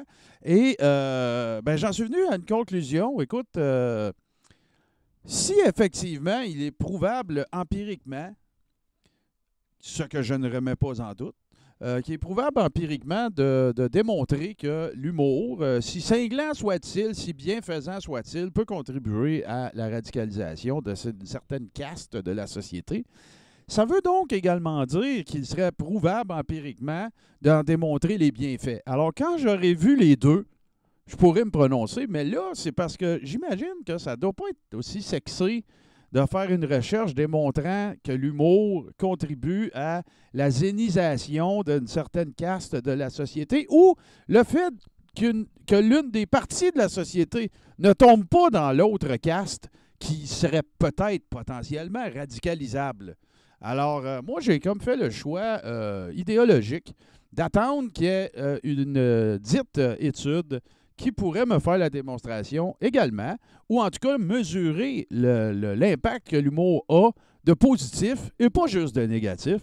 Et ça, je pense que, tu vois, ça serait un investissement de notre bourse intellectuelle commune aussi intéressant que l'autre. Je suis d'accord. Je suis très d'accord. Les bienfaits de l'humour sont vastes, moi, j'ai Et l'impression. ça pourrait aussi peut-être soulever une autre question, et c'est une question, je précise, ce n'est pas une affirmation. Tu peux-tu dire « R » en posant ta question, genre? Est-ce que les études qui démontreraient des résultats qui se résumeraient dans le positivisme sont aussi sexy pour être subventionnés, Tommy? Oui, je pense que oui. Moi aussi, je pense ça, mais je ne sais pas la réponse. Alors, c'est pourquoi je pose la question. Je pense que c'est très difficile, par contre, de cerner, parce que si on est en train de parler de radicalisation et de blagues, je dirais il doit y avoir autant de facettes différentes de blagues que de radicalisation. Écoute, est-ce que ne rien faire pantoute contribue à la radicalisation? Ça, je pense qu'on est d'accord les deux là-dessus. C'est ça, je veux dire. Fait que là, à un moment donné, toute chose étant égale par ailleurs, et si on considère que même sociologiquement, tout est mesurable, pourquoi qu'on ne mesure pas les deux spectres? Oui. Parce qu'à un moment donné, je veux dire, je comprends que c'est toujours plus facile de mobiliser des gens contre quelque chose que pour quelque chose. Ça a toujours été comme ça. Oui. Hey, on va sortir dans la rue parce qu'on est content de Legault. T'auras pas un chat, là. Non, c'est ça. Mais sortir dans la rue, dire on a tu ce petit Legault-là, Ouais. il va y avoir 295 000 personnes, comme c'est arrivé au mois de septembre dernier, tu vois. Je pense qu'il était 4 millions. Écoute, les chiffres, hein, C'est des chiffres. c'est pas grave. Moi, j'avais fait le calcul à l'époque, il avait ramassé à peu près 500 000 $. Si tu partais du 770 Sherbrooke jusqu'à la maison Radio-Canada, ça faisait 15 $ du pot à peu près. Si tu considères qu'un pot, c'est à peu près 3 pieds. Fait que, tu sais, ça fait cher du poids, mais c'est une question qui me tarabustine, Tommy, parce que je me dis, pourquoi qu'il n'y aurait pas quelqu'un... Puis je tiens pas à... Je fais pas état d'un chercheur plus que d'un autre quand je dis ça. Là, je parle de la sociologie en général. Puis comme je te dis, puisque c'est toujours plus facile... Écoute, je peux comprendre que on veut s'attarder aux effets néfastes de quelque chose avant de s'attarder, parce qu'on veut trouver une solution. Ils n'ont pas dit, je veux dire, ça a beau être bien cute comme c'est Benjamin Franklin ou c'est Edison qui avait dit, ils n'ont pas cherché 1000 manières de ne pas faire un bon vaccin. Si on dit on va faire le bon tout de suite. C'est ça, comprends-tu? Ben oui. Mais, fait que c'est ça, c'est des questions que je me pose, et particulièrement alors qu'on vit dans une société qui, n'ayons pas peur de le dire, est assez polarisée. Hein? Je pense à la dating scene. Là, si tu rencontres quelqu'un, est-ce que maintenant, dans les premières questions que tu vas lui poser, est-ce qu'il va y avoir, penses-tu que la pandémie mondiale, c'est un hoax? Avant, tu veux-tu des enfants? Non, mais écoute, c'est sûr. Puis là, pour conclure, Tommy, je pense aussi que je me sens, en tout cas, puis écoute, on s'intéresse tous les deux à la chose, mais Trump qui n'est pas revenu encore, des grosses poursuites qui n'ont pas encore été déposées, Biden qui est en place, qui gère le pays, l'hiver, le couvre-feu / les petits allègements qui ont été mis en place là, si tu es une personne seule, tout ça, tu sais. Je sens quand même un essoufflement, je te dirais. Oui. Là, on dirait que la ballonne dessouffle d'elle-même. On n'a pas besoin de s'asseoir dessus. Puis, pour conclure, pour vrai, je continue de le dire. J'en ai parlé hier sur le live de Ménage du dimanche. sais, je vis parfois avec le sentiment que, tu sais, parce que ça fait un petit bout de temps qu'on est là, ben, et la pandémie aussi, là, ça fait 1 an, là, presque jour pour jour, si on y va. Ça va bien, oui. Ben, tu sais, j'ai souvenance, tu sais, de live que j'ai fait tout seul avant que mon partner Frank Pocket se joigne à moi les dimanches soirs. Tu sais, je disais déjà, répondez-leur par des questions, confrontez-les pas frontalement, faites-les s'auto-répondre, tu sais, faites de la confrontation, bon, tout ça. Puis là, ben, on dirait que c'est tellement passé, puis toi aussi, je le sais que tu fais ça, on dirait que c'est tellement passé de temps qu'on s'est créé de nouveaux détracteurs qui ne sont pas au fait qu'il y a, tu sais, 8 mois, on disait ça, puis qu'on n'a pas vraiment changé. Fait qu'on ne s'est pas levé un matin, puis on ne s'est pas dit, hey, on va radicaliser. Mais non, c'est jamais ça. En tout cas, moi, en fait, je peux peut-être rebondir là-dessus. Moi, ce qui m'a convaincu je dirais, de ressortir cette vieille passion-là contre la désinformation et pour les questions, je jugerais pertinentes, c'est quand on a écouté la manifestation à Rimouski et qu'il y avait plus de drapeaux Trump que de drapeaux du Québec. Moi, je me suis dit, il se passe quelque chose de quand même profondément grave. Je veux agir contre ça. Puis je vais faire une petite plug. Si vous n'étiez pas des nôtres, je vous invite à le voir en rediffusion. Hier, pour la première fois, je tiens à saluer une dame qui s'appelle Annie Constantin, qui n'est visiblement pas des mêmes idéologies que moi, que Frank et que probablement nous tous en ce moment. C'est jointe à notre live. Ça a été la première personne qui a eu le guts de le faire. Ça a été un échange très civilisé, très courtois, dans le respect, même s'il était très tangible, qu'on avait des opinions divergentes. Et écoute, moi, c'est la première. C'est la première qui a dit appelle-moi. Il y avait un gars, il y a une couple de mois, qui disait qu'il fallait que vous arrêtiez, mais lui, c'était un peu différent. C'était pas idéologique. C'était bien plus, vous faites ça pour le cash. Okay. Et je ne sais pas si vous voyez ça. On est riche au musée de l'absurde. C'est ça. Moi, je me mouche avec des 20$. Écoute, des affaires de. Tu sais, quand il faut chimer une table, souvent, on prend 50$. C'est sûr.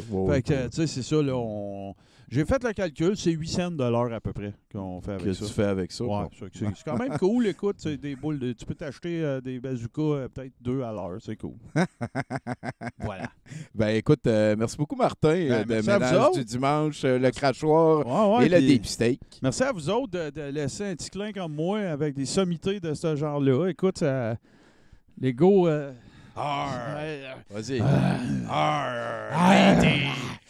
Davy Jones Locker. Puis j'adore t'avoir dansé, Chinook. Bye. Bye. Salut, Martin. Et hein, j'en profite avant d'aller parler avec notre prochain chroniqueur pour mentionner quelque chose de très simple. Mesdames et messieurs, on est dans le mois de mars présentement. Et le mois de mars, non seulement c'est parce que ma fête, ça dure 45 jours, du 1er mars au 15 avril, et ça culmine le 23 mars, jour de ma naissance, mais c'est aussi, surtout, le mois de mars, le mois de la sensibilisation aux chutes dans les escaliers. Faites attention, rappelez-vous, ça va commencer à dégeler tranquillement. Faites attention dans les escaliers, ça marche. Donc là-dessus, on va aller parler avec notre prochain chroniqueur. J'ai l'impression que c'est le mystérieux Simon Zod Girard. Est-ce que je l'ai? Ah ouais, c'est lui. Hey, sa zoditude, comment ça se passe? Pas si mal, toi-même. Ah, écoute, moi, j'étais avec Chinook, j'ai des globaux. Moi, je suis au paradis. Là. Chinook, il va bien? Il va bien. Martin, salut. Kudos à ceux qui sont passés devant moi et ceux qui passeront après. Vous gardez les douteries vivantes. On adore ça. Écoute, Tommy, je vais faire quelque chose que j'aime pas bien. Je vais expliquer ma chronique avant de partir dessus. C'est genre, j'avais encore une fois écrit un chapitre glauque sur ma vie qui l'est tout autant. Puis je me suis dit, non, ça va faire. Oh ouais, ben, bring back épisode, tu sais. Ben, je me suis dit, tu sais, aussi petit soit-il, qu'est-ce qui m'apporte de la joie un petit peu dans la vie. Donc, ceux qui me connaissent personnellement et qui sont dans ma banque d'amis facebookienne... la demande en esti, c'est quoi tu vas répondre? Hein? Non, c'est une joke. Ouais. Ah. C'est que tout le monde sait que j'aime beaucoup m'exprimer soit en lien YouTube avec des chansons ou en GIF pour exprimer mes sentiments. Donc, cette semaine, j'avais le goût de partager quelque chose que je pense qu'on fait tous un peu, mais chacun et chacune avec son répertoire, c'est-à-dire employer des citations de films à diverses situations de vie. Ah, j'aime ça. Bon, écoute, je dis citation, mais tu sais, c'est pas obligé d'être entendu. C'est même pas obligé d'être verbal. Exemple, mon premier exemple là-dessus, c'est genre, si tu viens d'avoir un meeting ou en émotion ou des rapports de force entre les participants ressemblaient fort à la poursuite d'une télé 52 pouces dans un Walmart à l'ouverture des portes un vendredi fou. Mais tu as réussi à faire valoir ton point et tes arguments ont mené à une solution efficace, intelligente et acceptée par la majorité. Maintenant, tu sors du meeting et quand personne ne te voit, tu lèves le poing en l'air et tu arrêtes ton mouvement comme à la fin de Breakfast Club.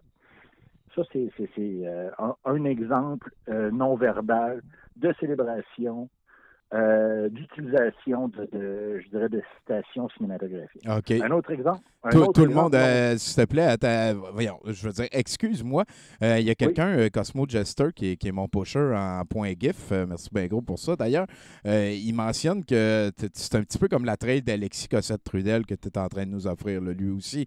Il y a beaucoup de ses arguments qui dépendent de citations de films. Ben, je dirais que c'est un bon argument, mis à part le fait que Alexis Cossette-Trudel, je l'ai dans le cul. Un petit peu comme un œuf de jade. Et voilà. Bon. OK, c'est réglé. Voilà.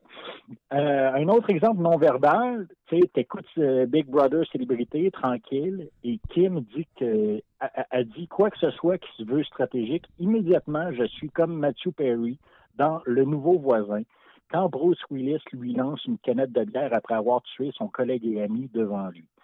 C'est un de mes moments cinématographiques préférés. C'est une des passes les plus drôles que j'ai vues de ma vie. C'est vrai à part que... peut-être, je dirais, le moment dans Créature de rêve, quand les deux filles cognent à la porte de la salle de bain où les deux gars, les deux protagonistes sont enfermés, puis elle dit « Qu'est-ce que vous faites ici? » Et il y en a un qui répond « Moi, rien, mais Gary est en train de faire caca. » Ça, c'est un grand moment de cinéma pour moi.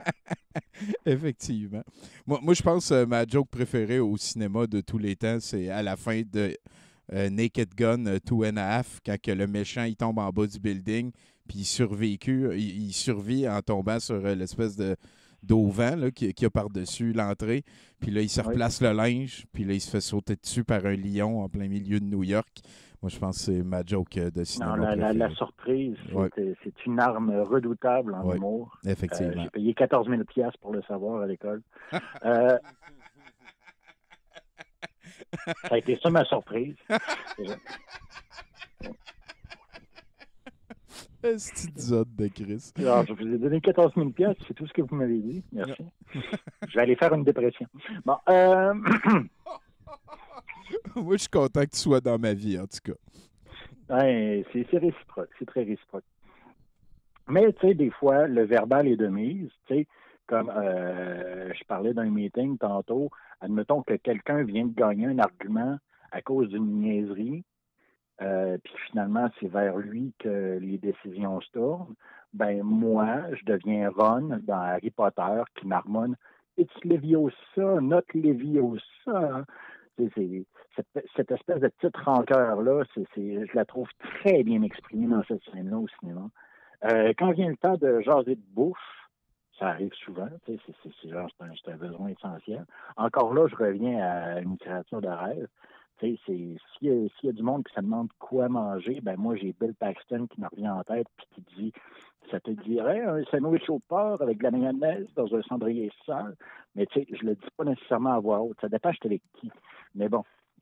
Ou sinon, tu sais, c'est si on est en train de manger, ben là, il y a The Lost Boys qui me revient en tête avec Kiefer Sutherland qui s'interroge à savoir s'ils sont bons, ces esticots. Donc, c'est ça, c'est des petits moments comme ça. Je me retrouve dans des moments qui m'ont fait sentir bien dans des films et je les utilise dans ma vie courante. Étonnamment, une des phrases que j'utilise le plus vient de Shrek 1. Le premier Shrek, quand tout le monde se dit qu'il faudrait faire de quoi pour sauver la forêt, puis que, genre, Shrek, qui dit, qu'est-ce que vous faites dans ma swamp? Mais non, on s'est fait crisser dehors, il faudrait que tu ailles parler au roi. Et là, il se revire vers Bourriquet, l'âne, en tout cas, Donkey, puis il dit, you're coming with me.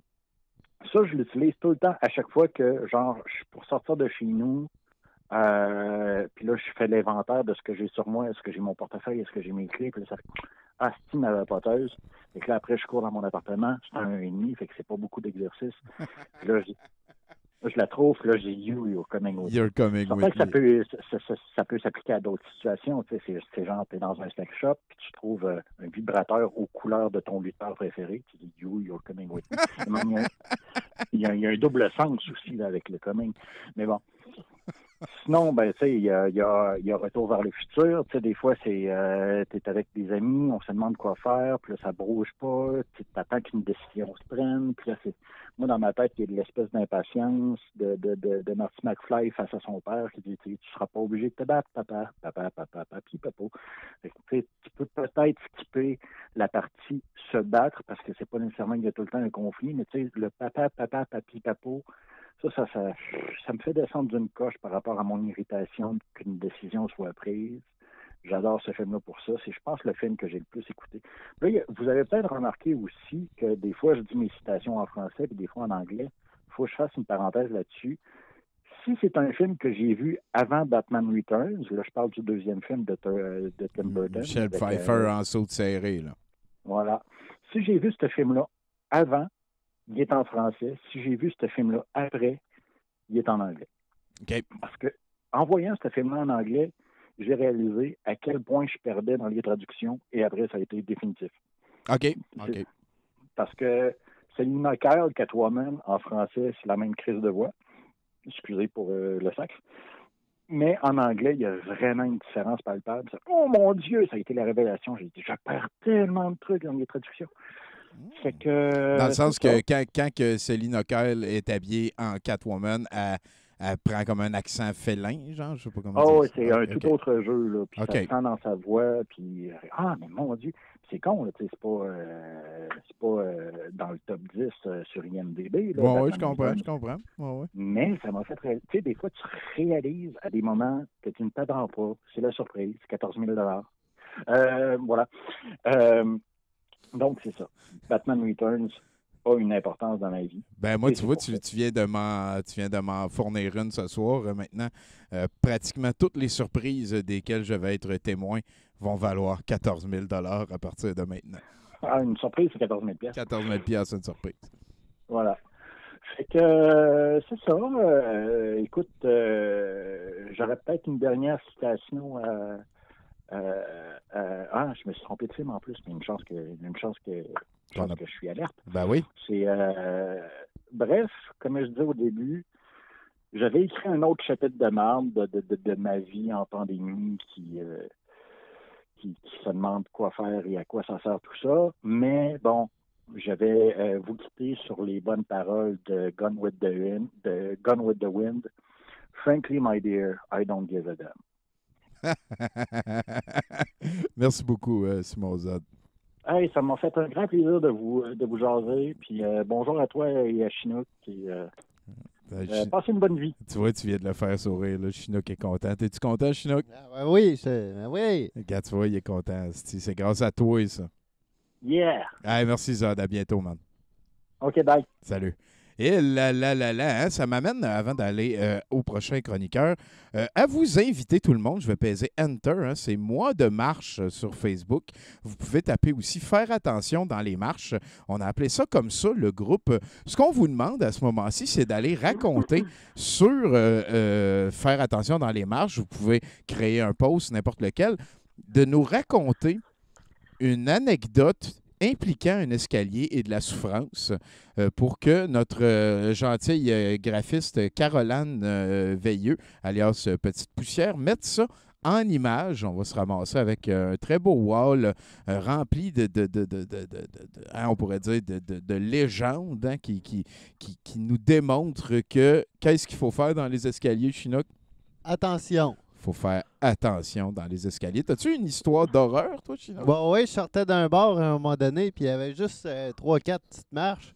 Puis je voulais sauter comme un champion, puis ouais, non, j'étais la face à terre première. Et voilà. Toi Val Belzile, est-ce que tu as une anecdote d'escalier?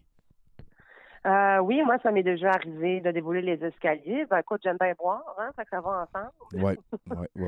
Fait que, oui, plus d'une fois. Mais jamais pour me casser quelque chose.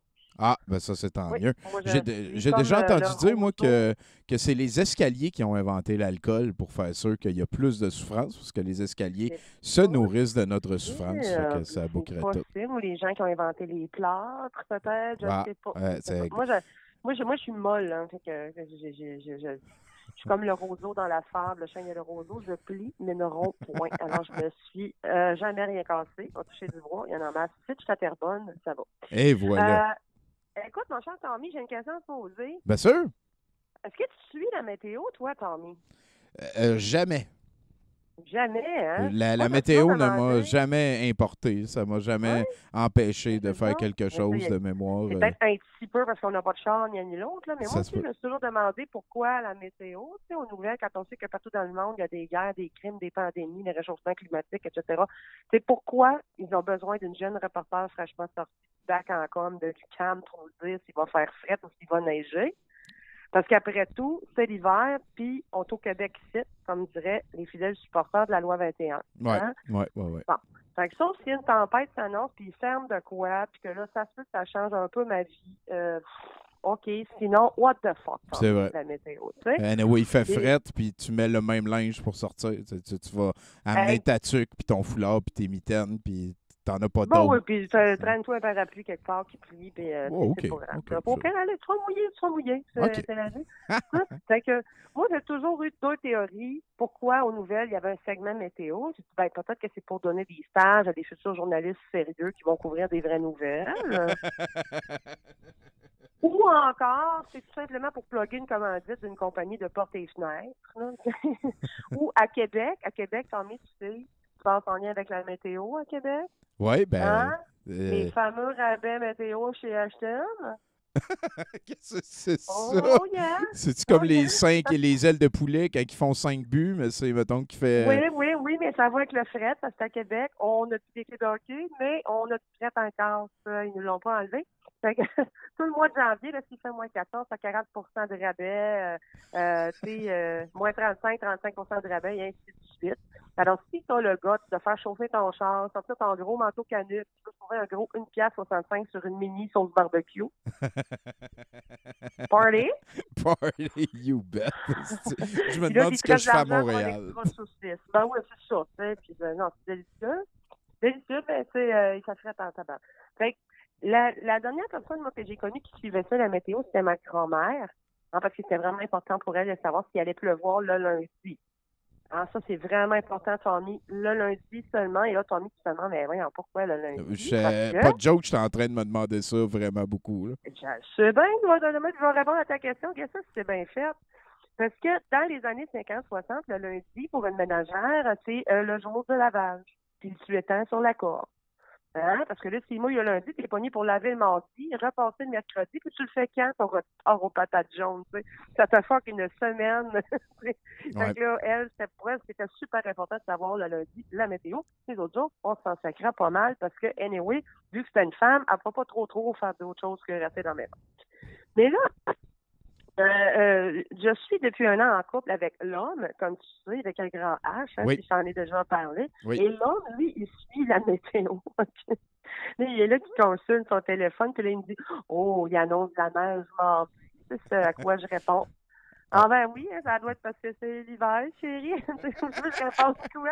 C'est quelle journée qui te dit ça, mardi? Genre, lui, il n'y a pas de jour. Il n'y a pas de jour, il n'y a pas d'heure pour checker son cellulaire. Ça, puis les scores de COVID, je suis toujours au courant. Puis aussi son pôle de hockey, mais ça, il ne m'achète pas avec ça. Il a compris que je ne suis même pas capable de faire semblant. Il y avait des limites. C'est ça. Ben oui, il y a des limites à tout. Mais des fois, j'ai même droit à « Hey, il annonce moins 48 à Iqaluit. » No shit, chérie, il va faire frais. Il va faire stress au Nunavut en mars. Quelle surprise! J'espère qu'ils ont fermé leur piscine. Mais bon, l'amour, ça fait faire des choses. Mais là, Tommy, on vient de terminer février. Ah, puis il y a quoi, février, par rapport à la météo? Oui, en février, il y a aussi du monde qui se vante la gueule d'avoir fait le mois sans alcool. Ça, on n'a pas le choix de les entendre. Mais mieux encore, en février, c'est le jour de la marmotte, Tommy. Oui, c'est pas très canadien, ça, par contre. Oh, il y en a partout au Canada, des marmottes. Ça, oui. Peu, j'ai la liste.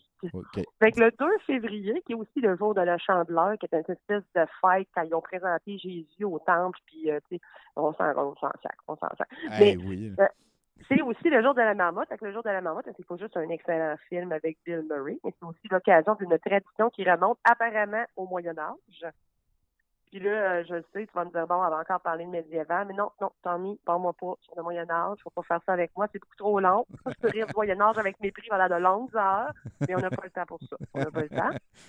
Et la tradition du jour de la marmotte, ça consiste à aller déranger une marmotte dans son hibernation, la mettre dehors de son trou, et selon le niveau d'empressement avec lequel elle retourne se coucher, là, on interprète qu'elle a vu son ombre ou pas, ce qui constituerait une prévision météorologique tout à fait scientifique sur la date d'arrivée du printemps. C'est logique. Il n'y a rien de plus nice que ça. Je savais pas qu'il allait réveiller la marmotte. Ben oui, tu penses qu'elle sortait, elle met son alarme, son cellulaire. Je sais pas. C'était ça. Moi, je pensais que la marmotte sortait, puis Ben j'avoue qu'elle n'a pas un calendrier. Ouais. Écoute, tu nous apprends des affaires très formateurs. Ben oui, mais attention. Puis là, si tu savais, en Europe médiévale, là, ils ne prenaient pas des marmottes, il n'y en avait pas, ils prenaient des hérissons. Mais là, on est au fucking Moyen-Âge, on prend ce qu'il y a. Tommy, on prend ce qu'il y a. La marmotte la plus populaire, là, c'est... elle s'appelle, Tony Phil, et là, je le prononce super mal. Donc, c'est la marmotte en Pennsylvanie, là, quand il est dans le film Le jour de la marmotte. Ouais. Eux autres, ils ont du budget, ils ont des chapeaux haute forme, des poèmes insignifiants, le gros kit de marmotte. Ça, apparemment, cette marmotte-là aurait 135 ans. Ben oui, c'est du poulet. Ça se peut, oui, ça, oui. Ben ouais, alors. Ici, au Québec, on a Fred, la marmotte de Val-d'Espoir en Gaspésie. C'est plus cheap un peu. Là, Fred, quand il se fait déranger, sortir de son trou, il est accueilli par des bénévoles, des chevaliers de Colombe, une grosse mascotte vraiment laide. Moi, c'est pas mal ça qu'il voit pas son nombre pendant tout. Il voit cette gang-là, puis il fait comme, vous me redérangez quand vous aurez plus que 300$ à mettre là-dessus. Il n'y a même pas de buffet, je retourne me coucher.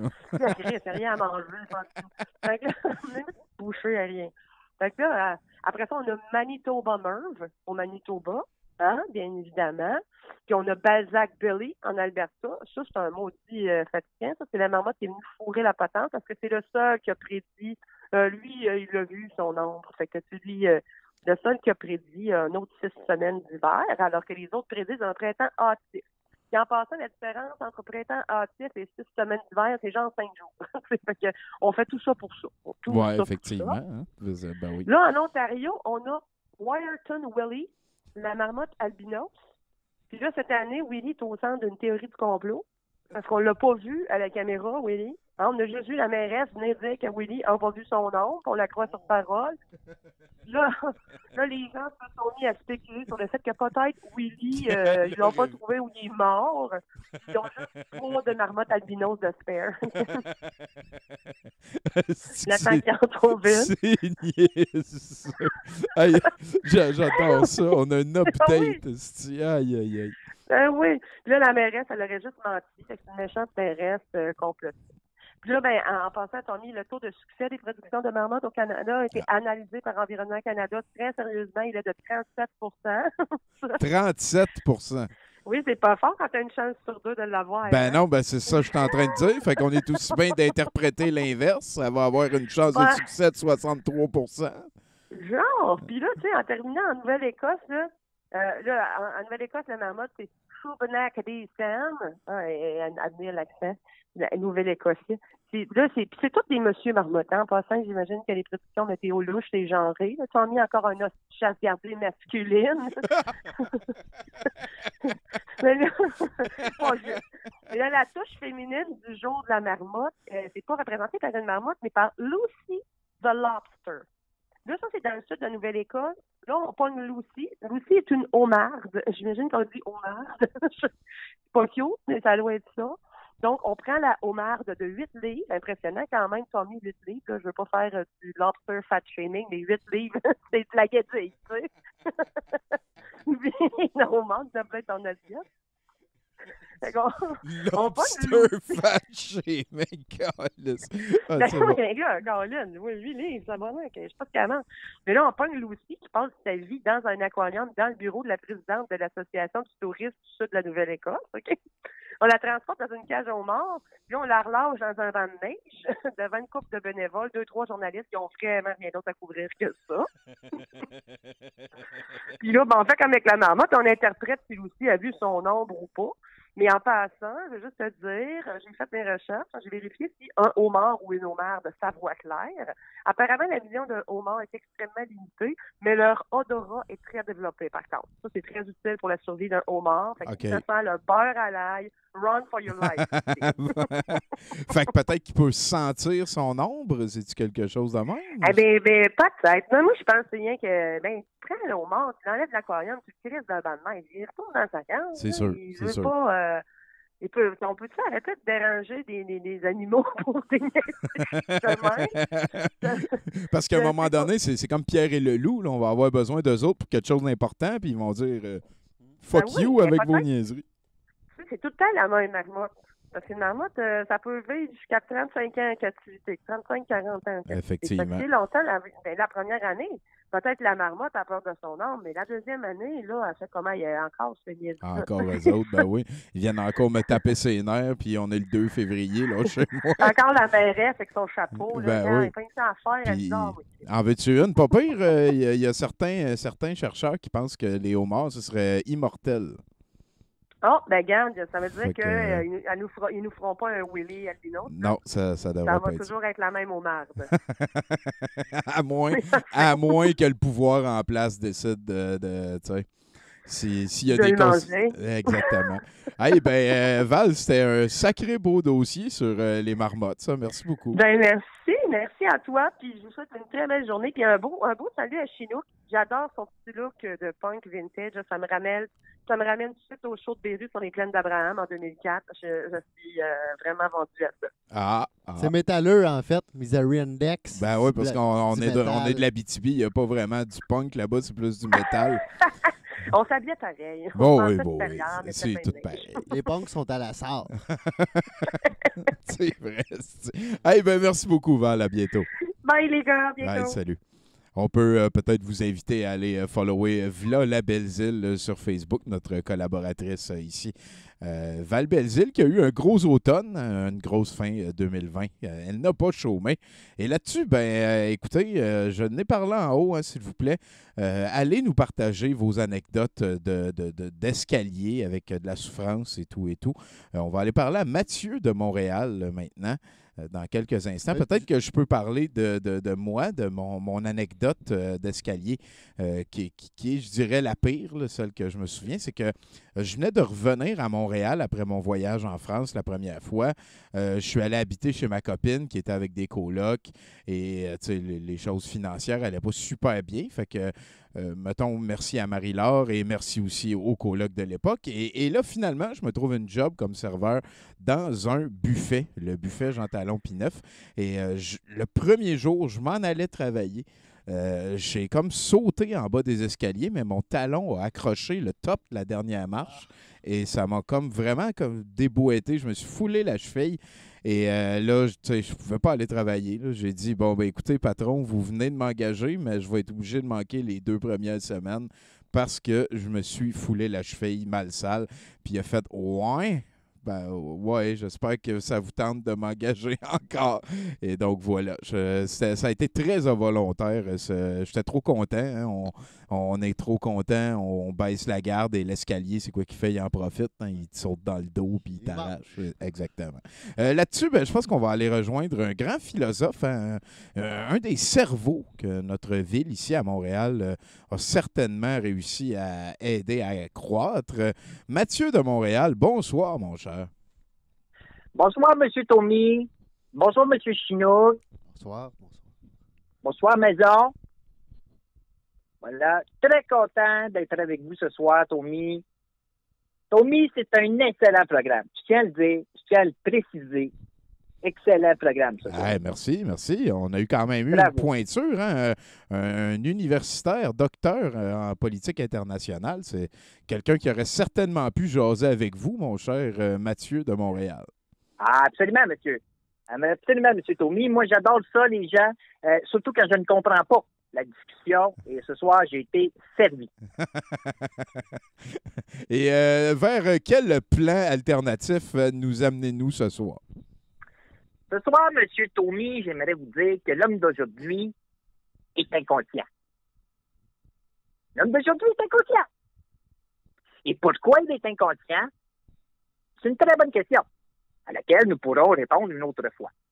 Parce que, lors de notre dernière conversation, Tommy, j'ai mentionné à plusieurs reprises que nous confondons trop souvent la réalité et le fantasme de l'imaginaire.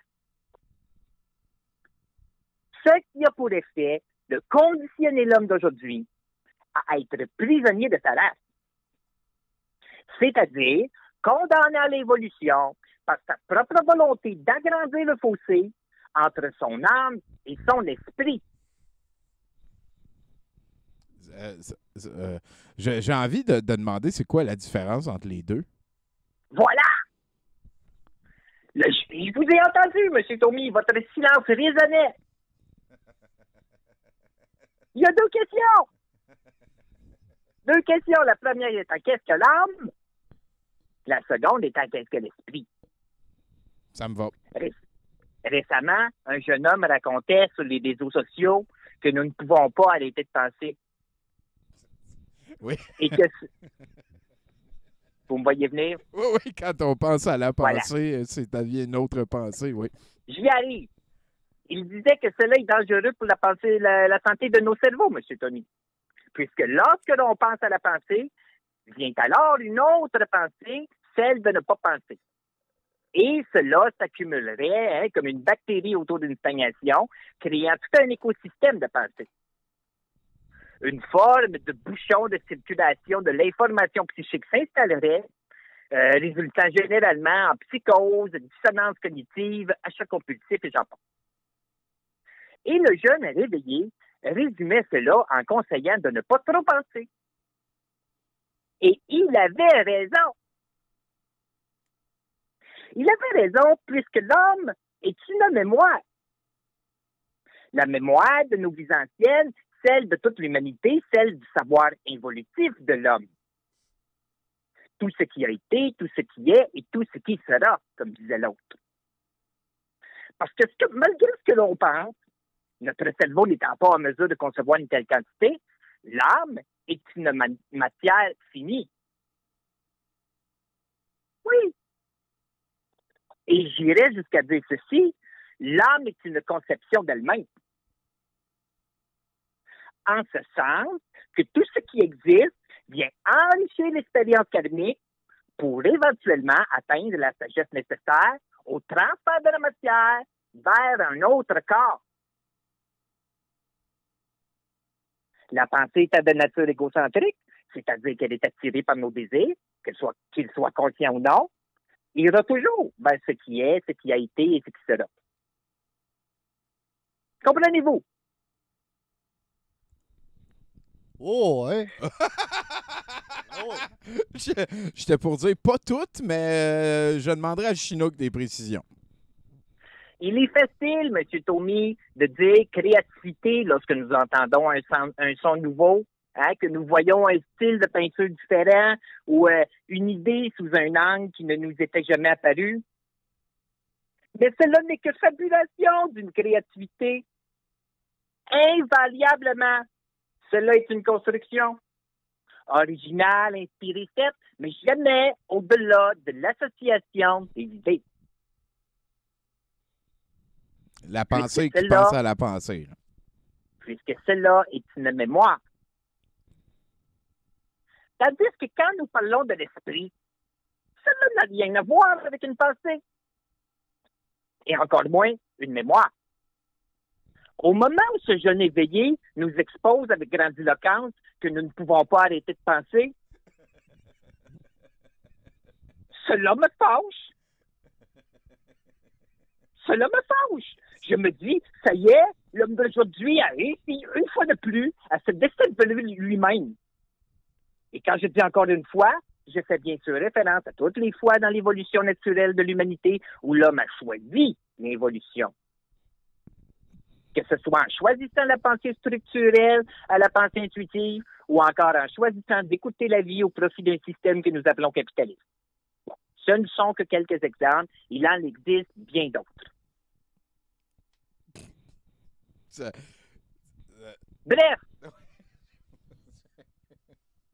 Bref, M. Tommy, l'esprit ne pense pas. L'esprit est, il est. L'esprit est une connexion directe, une connexion télépathique entre la créature et la création. Ce qui en résulte est une rencontre avec un véritable savoir, un savoir cosmique, universel, à partir duquel l'humanité peut enrichir sa connaissance de différentes réalités sous-éthériques, des influences de celles-ci, et comme ça introduire dans le domaine de l'âme une réelle compréhension des choses, telle la vie éternelle, la grande connaissance, et j'en passe. Nous pourrions donc résumer cela ainsi. L'âme est une mémoire qui se nourrit du savoir de l'esprit. L'esprit est une connexion divine qui permet à l'âme d'enrichir sa connaissance des phénomènes réels de l'expérience humaine dans le but d'atteindre la sagesse nécessaire au transfert de la matière vers un autre corps. Voilà. C'est la vie, Tommy. Ça fait beaucoup de mots. Ça fait vraiment beaucoup de mots. Alors, vous pourrez réécouter cela. Ralentissez-le si vous voulez. mais quelle est la solution pour l'homme moderne? Ah, Tommy, je le savais, M. Tommy, vous poseriez la question. Eh bien, l'homme moderne, l'homme inconscient, n'a qu'une solution pour atteindre la sagesse nécessaire au transfert de la matière vers un autre corps. Il faut entrer en lui-même, visiter ses zones occultes et vaincre tous ses démons. Une fois cela arrivé, l'homme nouveau établira une connexion directe, télépathique entre son âme et son esprit.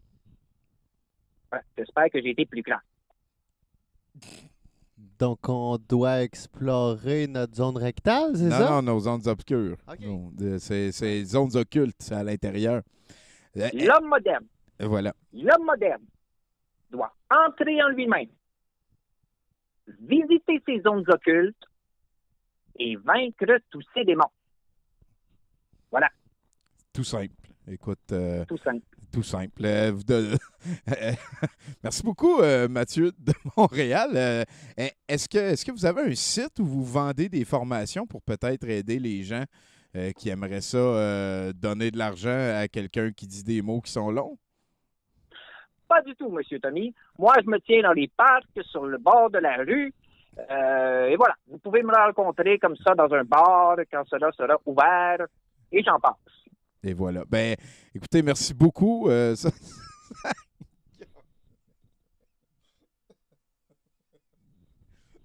Ça a été très formateur, hein, Chinook? Oh oui, moi, c'est... comme qu'il dit au début, si j'ai bien compris, si je comprends rien, ça veut dire que j'ai grandi. C'est un peu ça. C'est un peu ça. Il va falloir le réécouter, je pense.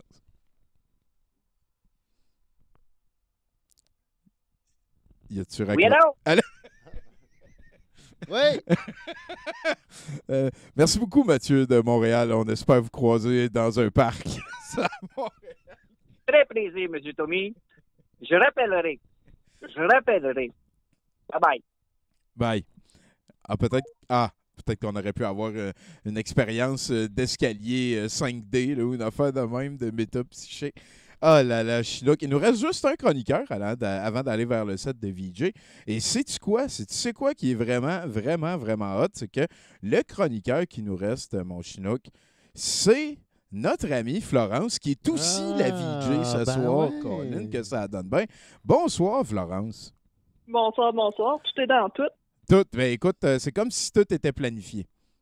Yes, comme si c'était tout planifié, effectivement. Ben, est-ce que tu as une chronique ou tu as mis 100% de tes efforts sur le set de VJ?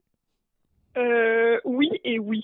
J'ai une chronique et j'ai mis 100% de mes efforts sur mon set de VJ, mais j'ai aussi une chronique pour vous. Ben, écoute, on est très content de ça, tout le monde. Écoute, j'écoute. Si tu as une histoire d'escalier, tu peux la raconter aussi. J'ai une histoire d'escalier, mais je vais vous d'abord faire la chronique, puis après ça, je raconterai mon histoire d'escalier.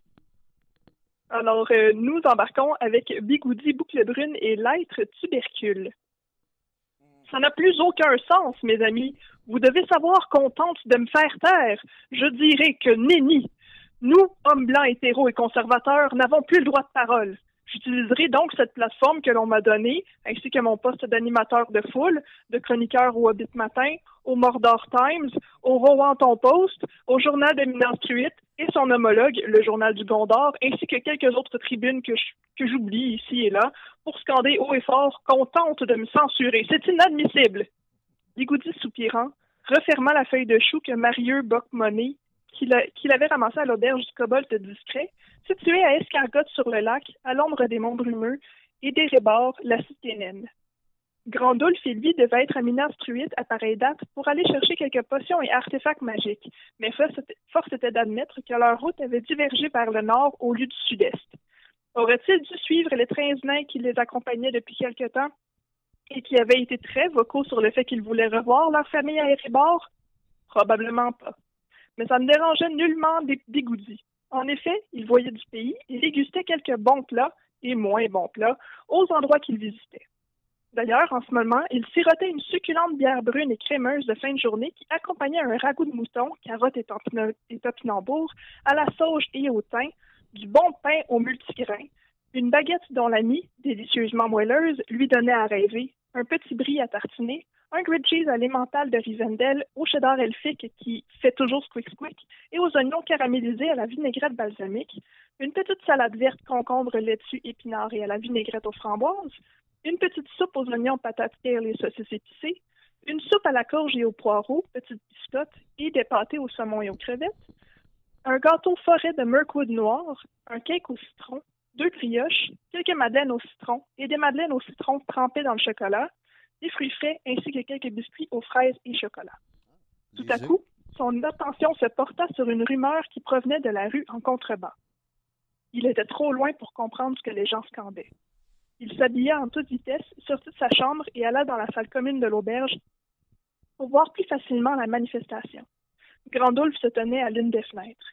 « Qu'est-ce que cela, Grandulf? » demanda Bigoudi. « Son nom, c'est Monsieur Tubercule! Rendez-nous, Monsieur Tubercule! » cria la foule. Grandulf regarda tout ce beau monde d'un air sévère. « Les gens qui ont créé un jouet modulaire pour enfants ont décidé de changer son nom pour mieux définir l'objet en question. Les gens n'ont pas aimé ça. On est passé de Monsieur ou Madame Tubercule à l'être tuberculaire. C'est tout? Oui, mon cher Bigoudi, c'est tout. C'est triste, Grandulf. Triste? Oui, toute cette énergie qui pourrait être mise sur, je sais pas, la gestion de la corruption des élites, la responsabilisation des forces de l'autorité, la préservation de l'environnement, la mise en place d'un système de santé qui a de l'allure pour les gens, mettre en place de... Oui, en effet, coupa Grandulf, ce ne sont pas les combats qui manquent, mais c'est le combat qu'ils ont choisi. Bigoudi réajusta son masque. Heureusement que c'était une semaine de relâche, dit-il. Mais dans la foule, il entendit un cri d'alerte. Grandulf aussi se retourna alarmé. « Tadros! Tadros! » conspira Gollum. Les avait-il retrouvés à la solde de... Les avait-il retrouvés à la solde de Sarum Alexis, Cossette Trudel, le magicien homme cis blanc hétéro? Peut-être. Conspira Gollum était aussi accompagné de l'Urukai Ugluk Goyer. Les deux cherchaient quelque chose parmi la foule. Bigoudi espérait secrètement qu'il cherchait l'élusif adrénochrome, mais il savait qu'il se trompait. Son instinct sur cela pouvait être qualifié de chiti. « Vite! déclara Grandulf. Cachons-nous, il y a une armoire à balai derrière le comptoir. Nos deux compères se précipitèrent derrière le comptoir à l'insu de tous les gens qui étaient aux fenêtres et qui ne prêtaient attention qu'à la foule. Conspira Gollum et Ugluc entrèrent en trombe dans la place. Ils se firent dévisager par les gens de l'auberge. « Nous cherche 2 individus, dit Ugluc. L'aubergiste lui répondit. Tu te laves les mains puis tu mets ton masque. Tu veux rentrer ici ou tu se crames. Ugluc devint cramoisi. Vous, ennemis de liberté. L'aubergiste réplique. Regarde mon dos. T'as des pantalons? Affirmatif, dit Ugluc. Ben, c'est ça. Ça, c'est l'uniforme civil. L'uniforme pour rentrer dans mon auberge, c'est le masque. Tes mains toutes sales de gros doutes qui gambadent dans la boîte, tu laves ça. Ugluc grommela. Il lava ses mains à contre-cœur et mit son masque fait maison avec des petits chatons et des petits cœurs dessus. Oui aussi, petit gars, cria l'aubergiste à l'intention de conspirer Gollum. Tedros! Toussa colériquement la créature. Bon, vous voulez quoi? Demanda l'aubergiste. Vous avoir vu lui et lui? Dit Ugluc en lui mettant 2 papiers devant le nez. L'aubergiste regarda le papier et dit. Je les ai vus. Où qu'ils sont? Dit Ugluc. Là, dit l'aubergiste en pointant les bécosses.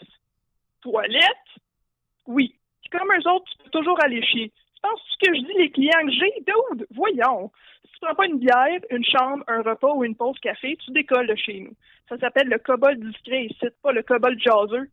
Fait que toi et ton fils, vous allez prendre quoi? Ugluc et Conspira Gollum se regardèrent médusés. Moi, prendre Bloody Caesar et lui prendre tisane camomille fleur des champs. Pour emporter. Right on, dit l'aubergiste. Ugluc regarda l'armoire dans laquelle Grandolph et Bigoudi s'étaient cachés. Tedros! Ils sont ici, mon précieux! Je suis sûr, ici! Tedros! Précieux! Juré sur mon tatouage de Bouddha, ils sont ici! Tedros! Ça, quoi être ça? Dit Ugluc en pointant le placard. Ça? C'est mon rangement pour mes revues scientifiques puis d'autres livres qui débunkent l'adrénochrome, l'astrologie, les UFO puis d'autres livres de débunk. Ugluc frissonna de dégoût. Il prit leur drink et tassa Conspira Gollum du plancher avec son pied. Nous, pas rester ici, nous, à être avec Moutruche. Les deux sortirent de l'auberge, grommelant. Grandolph et Bigoudi sortirent du placard. L'aubergiste fit un fist bump à Grandolph. Merci beaucoup, mon cher confrère scientifique. Anytime, répliqua l'aubergiste. Je les aime pas, eux autres. N'importe quel autre conspirationniste serait passé ici que je l'aurais accueilli, mais pas ces deux-là. Je vous encourage à prendre vos affaires, à aller chercher vos amis à Erebor et à reprendre la route vers Minas Tirith. Vous avez une longue route à faire pour obtenir votre vaccin, Grandolph. Oui, je le sais. Mais au moins, dès qu'on y sera, ce sera sûrement aussi au tour de mes amis de se faire vacciner.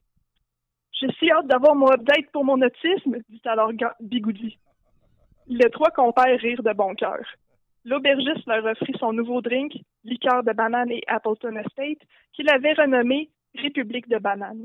Ils sirotèrent la boisson sur le balcon de leurs chambres respectives, sans masque, mais complètement distancés, en regardant le soleil se coucher sur escargot sur le lac, une lueur d'espoir réchauffant le cœur de Bigoudi.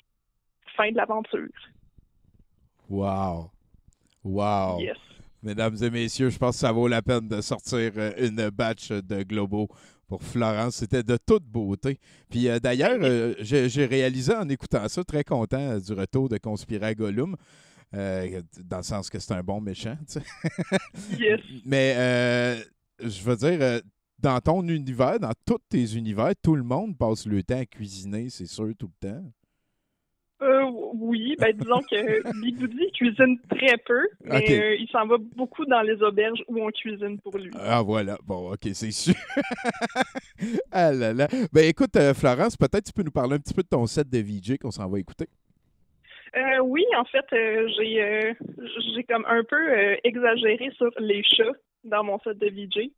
Il y a aussi, en fait, j'ai fait le tour des TikTok, fait que j'ai ramassé pas mal de TikTok.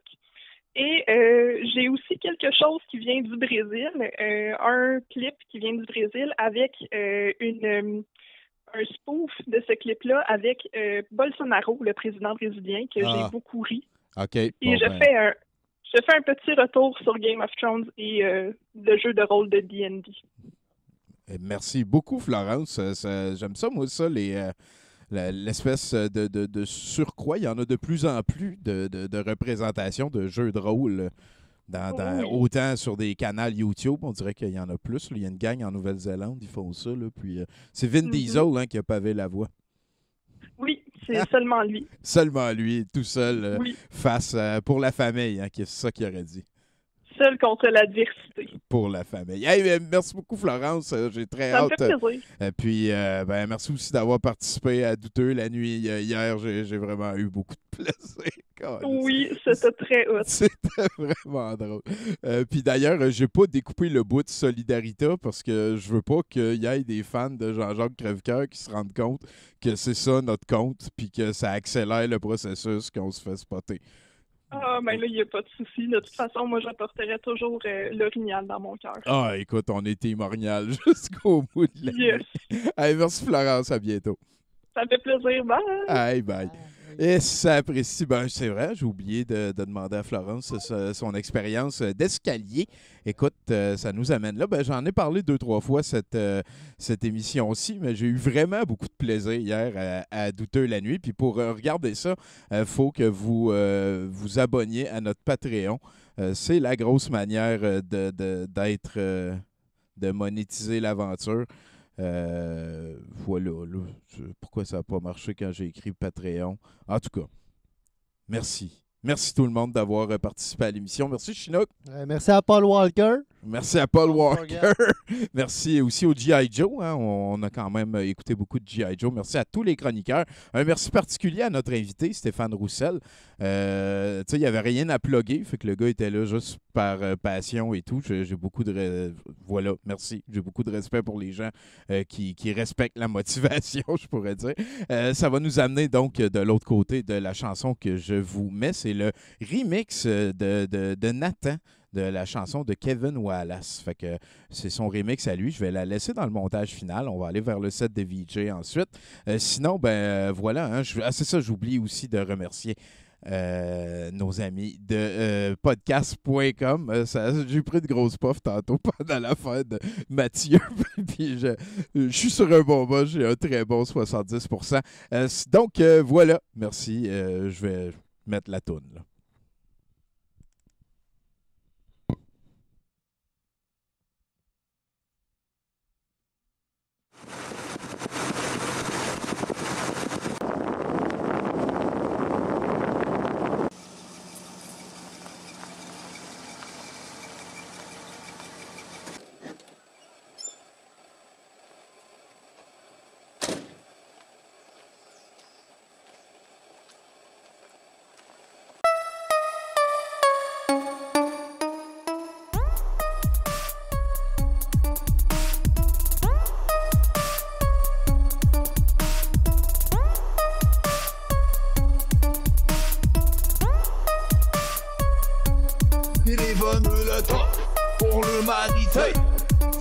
De sa dignité puis de se lever. Depuis déjà trop longtemps, cette race est opprimée. Nous devons improviser pour que les choses puissent changer. Se fier qu'à nous-mêmes, car la constitution est contrôlée. L'être humain, les deux pieds loin à la croisée des chemins. Qui take it easy, bien relax à s'allumer un joint. Sachant très bien que l'horizon va bien plus loin que le cul de sac de mon projet sans lendemain. Le projet international des vilains gobelins. Pédophiles possédés, philanthropes misogynes qui sévissent encore en toute impunité, t'imagines. Magie obscure et parasite d'autres espaces. Dans le royaume de Dieu, c'est pas supposé être comme ça que ça se passe. Un ménage c'est fausse, un petit tour de pause. N'attendez pas le Messie car il est déjà ici. C'est toute cette lumière en vous, cet amour infini. C'est pourquoi vous êtes incarné dans cette vie. C'est la raison pour laquelle vous vous retrouvez ici. La grande révolution a commencé aujourd'hui. Il est venu le temps pour l'humanité de ressaisir sa dignité puis de se lever. Depuis déjà trop longtemps, cette race est opprimée. Nous devons improviser pour que les choses puissent changer. Se fier qu'à nous-mêmes, car la position est contrôlée. Masque obligatoire à l'échelle de la planète. Avec un affaire d'en face de même, tes lettres. Le frog essaye avec du purel des bobettes. Dis-moi nom de plus calme que t'es censé être une lopette. Me semble t'avais plus de courage quand t'étais bombette. La corruption, une gracieuseté de la Gestapo. Propagande à la radio, en ratio, en stéréo. Qui nous disent que c'est un héros, mais on sait tous que c'est un zéro. Qui nous mène dans son bateau, sous NWO.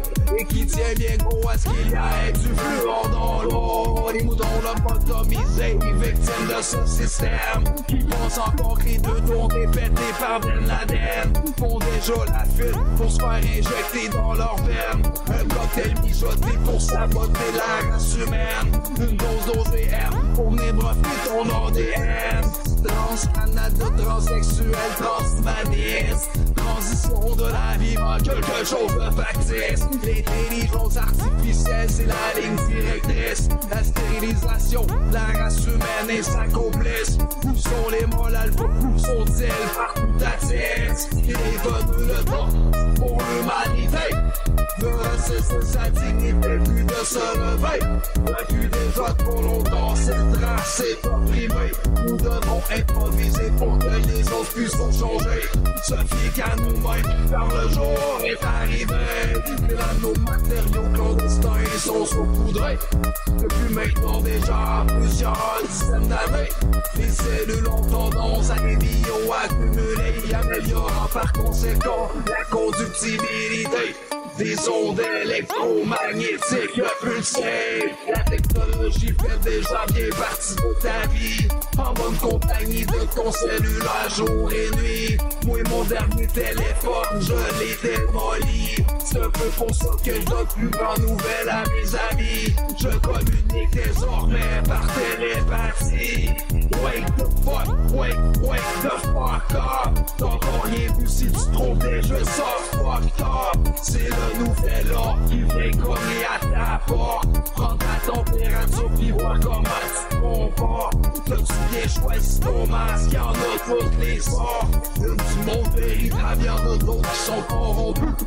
Les indésirables sont pas mal tous déjà vendus. Et les meilleurs, on les trouve trop souvent pendus. Faire confiance à ton oppresseur, tu le sais plus. Ton longuiotype, tu peux bien te le crisser dans le cul. Il est venu le temps pour l'humanité de cesser sa dignité, puis de se lever. Depuis déjà trop longtemps, cette race est opprimée. Nous devons improviser pour que les choses puissent changer. Chère humanité, le jour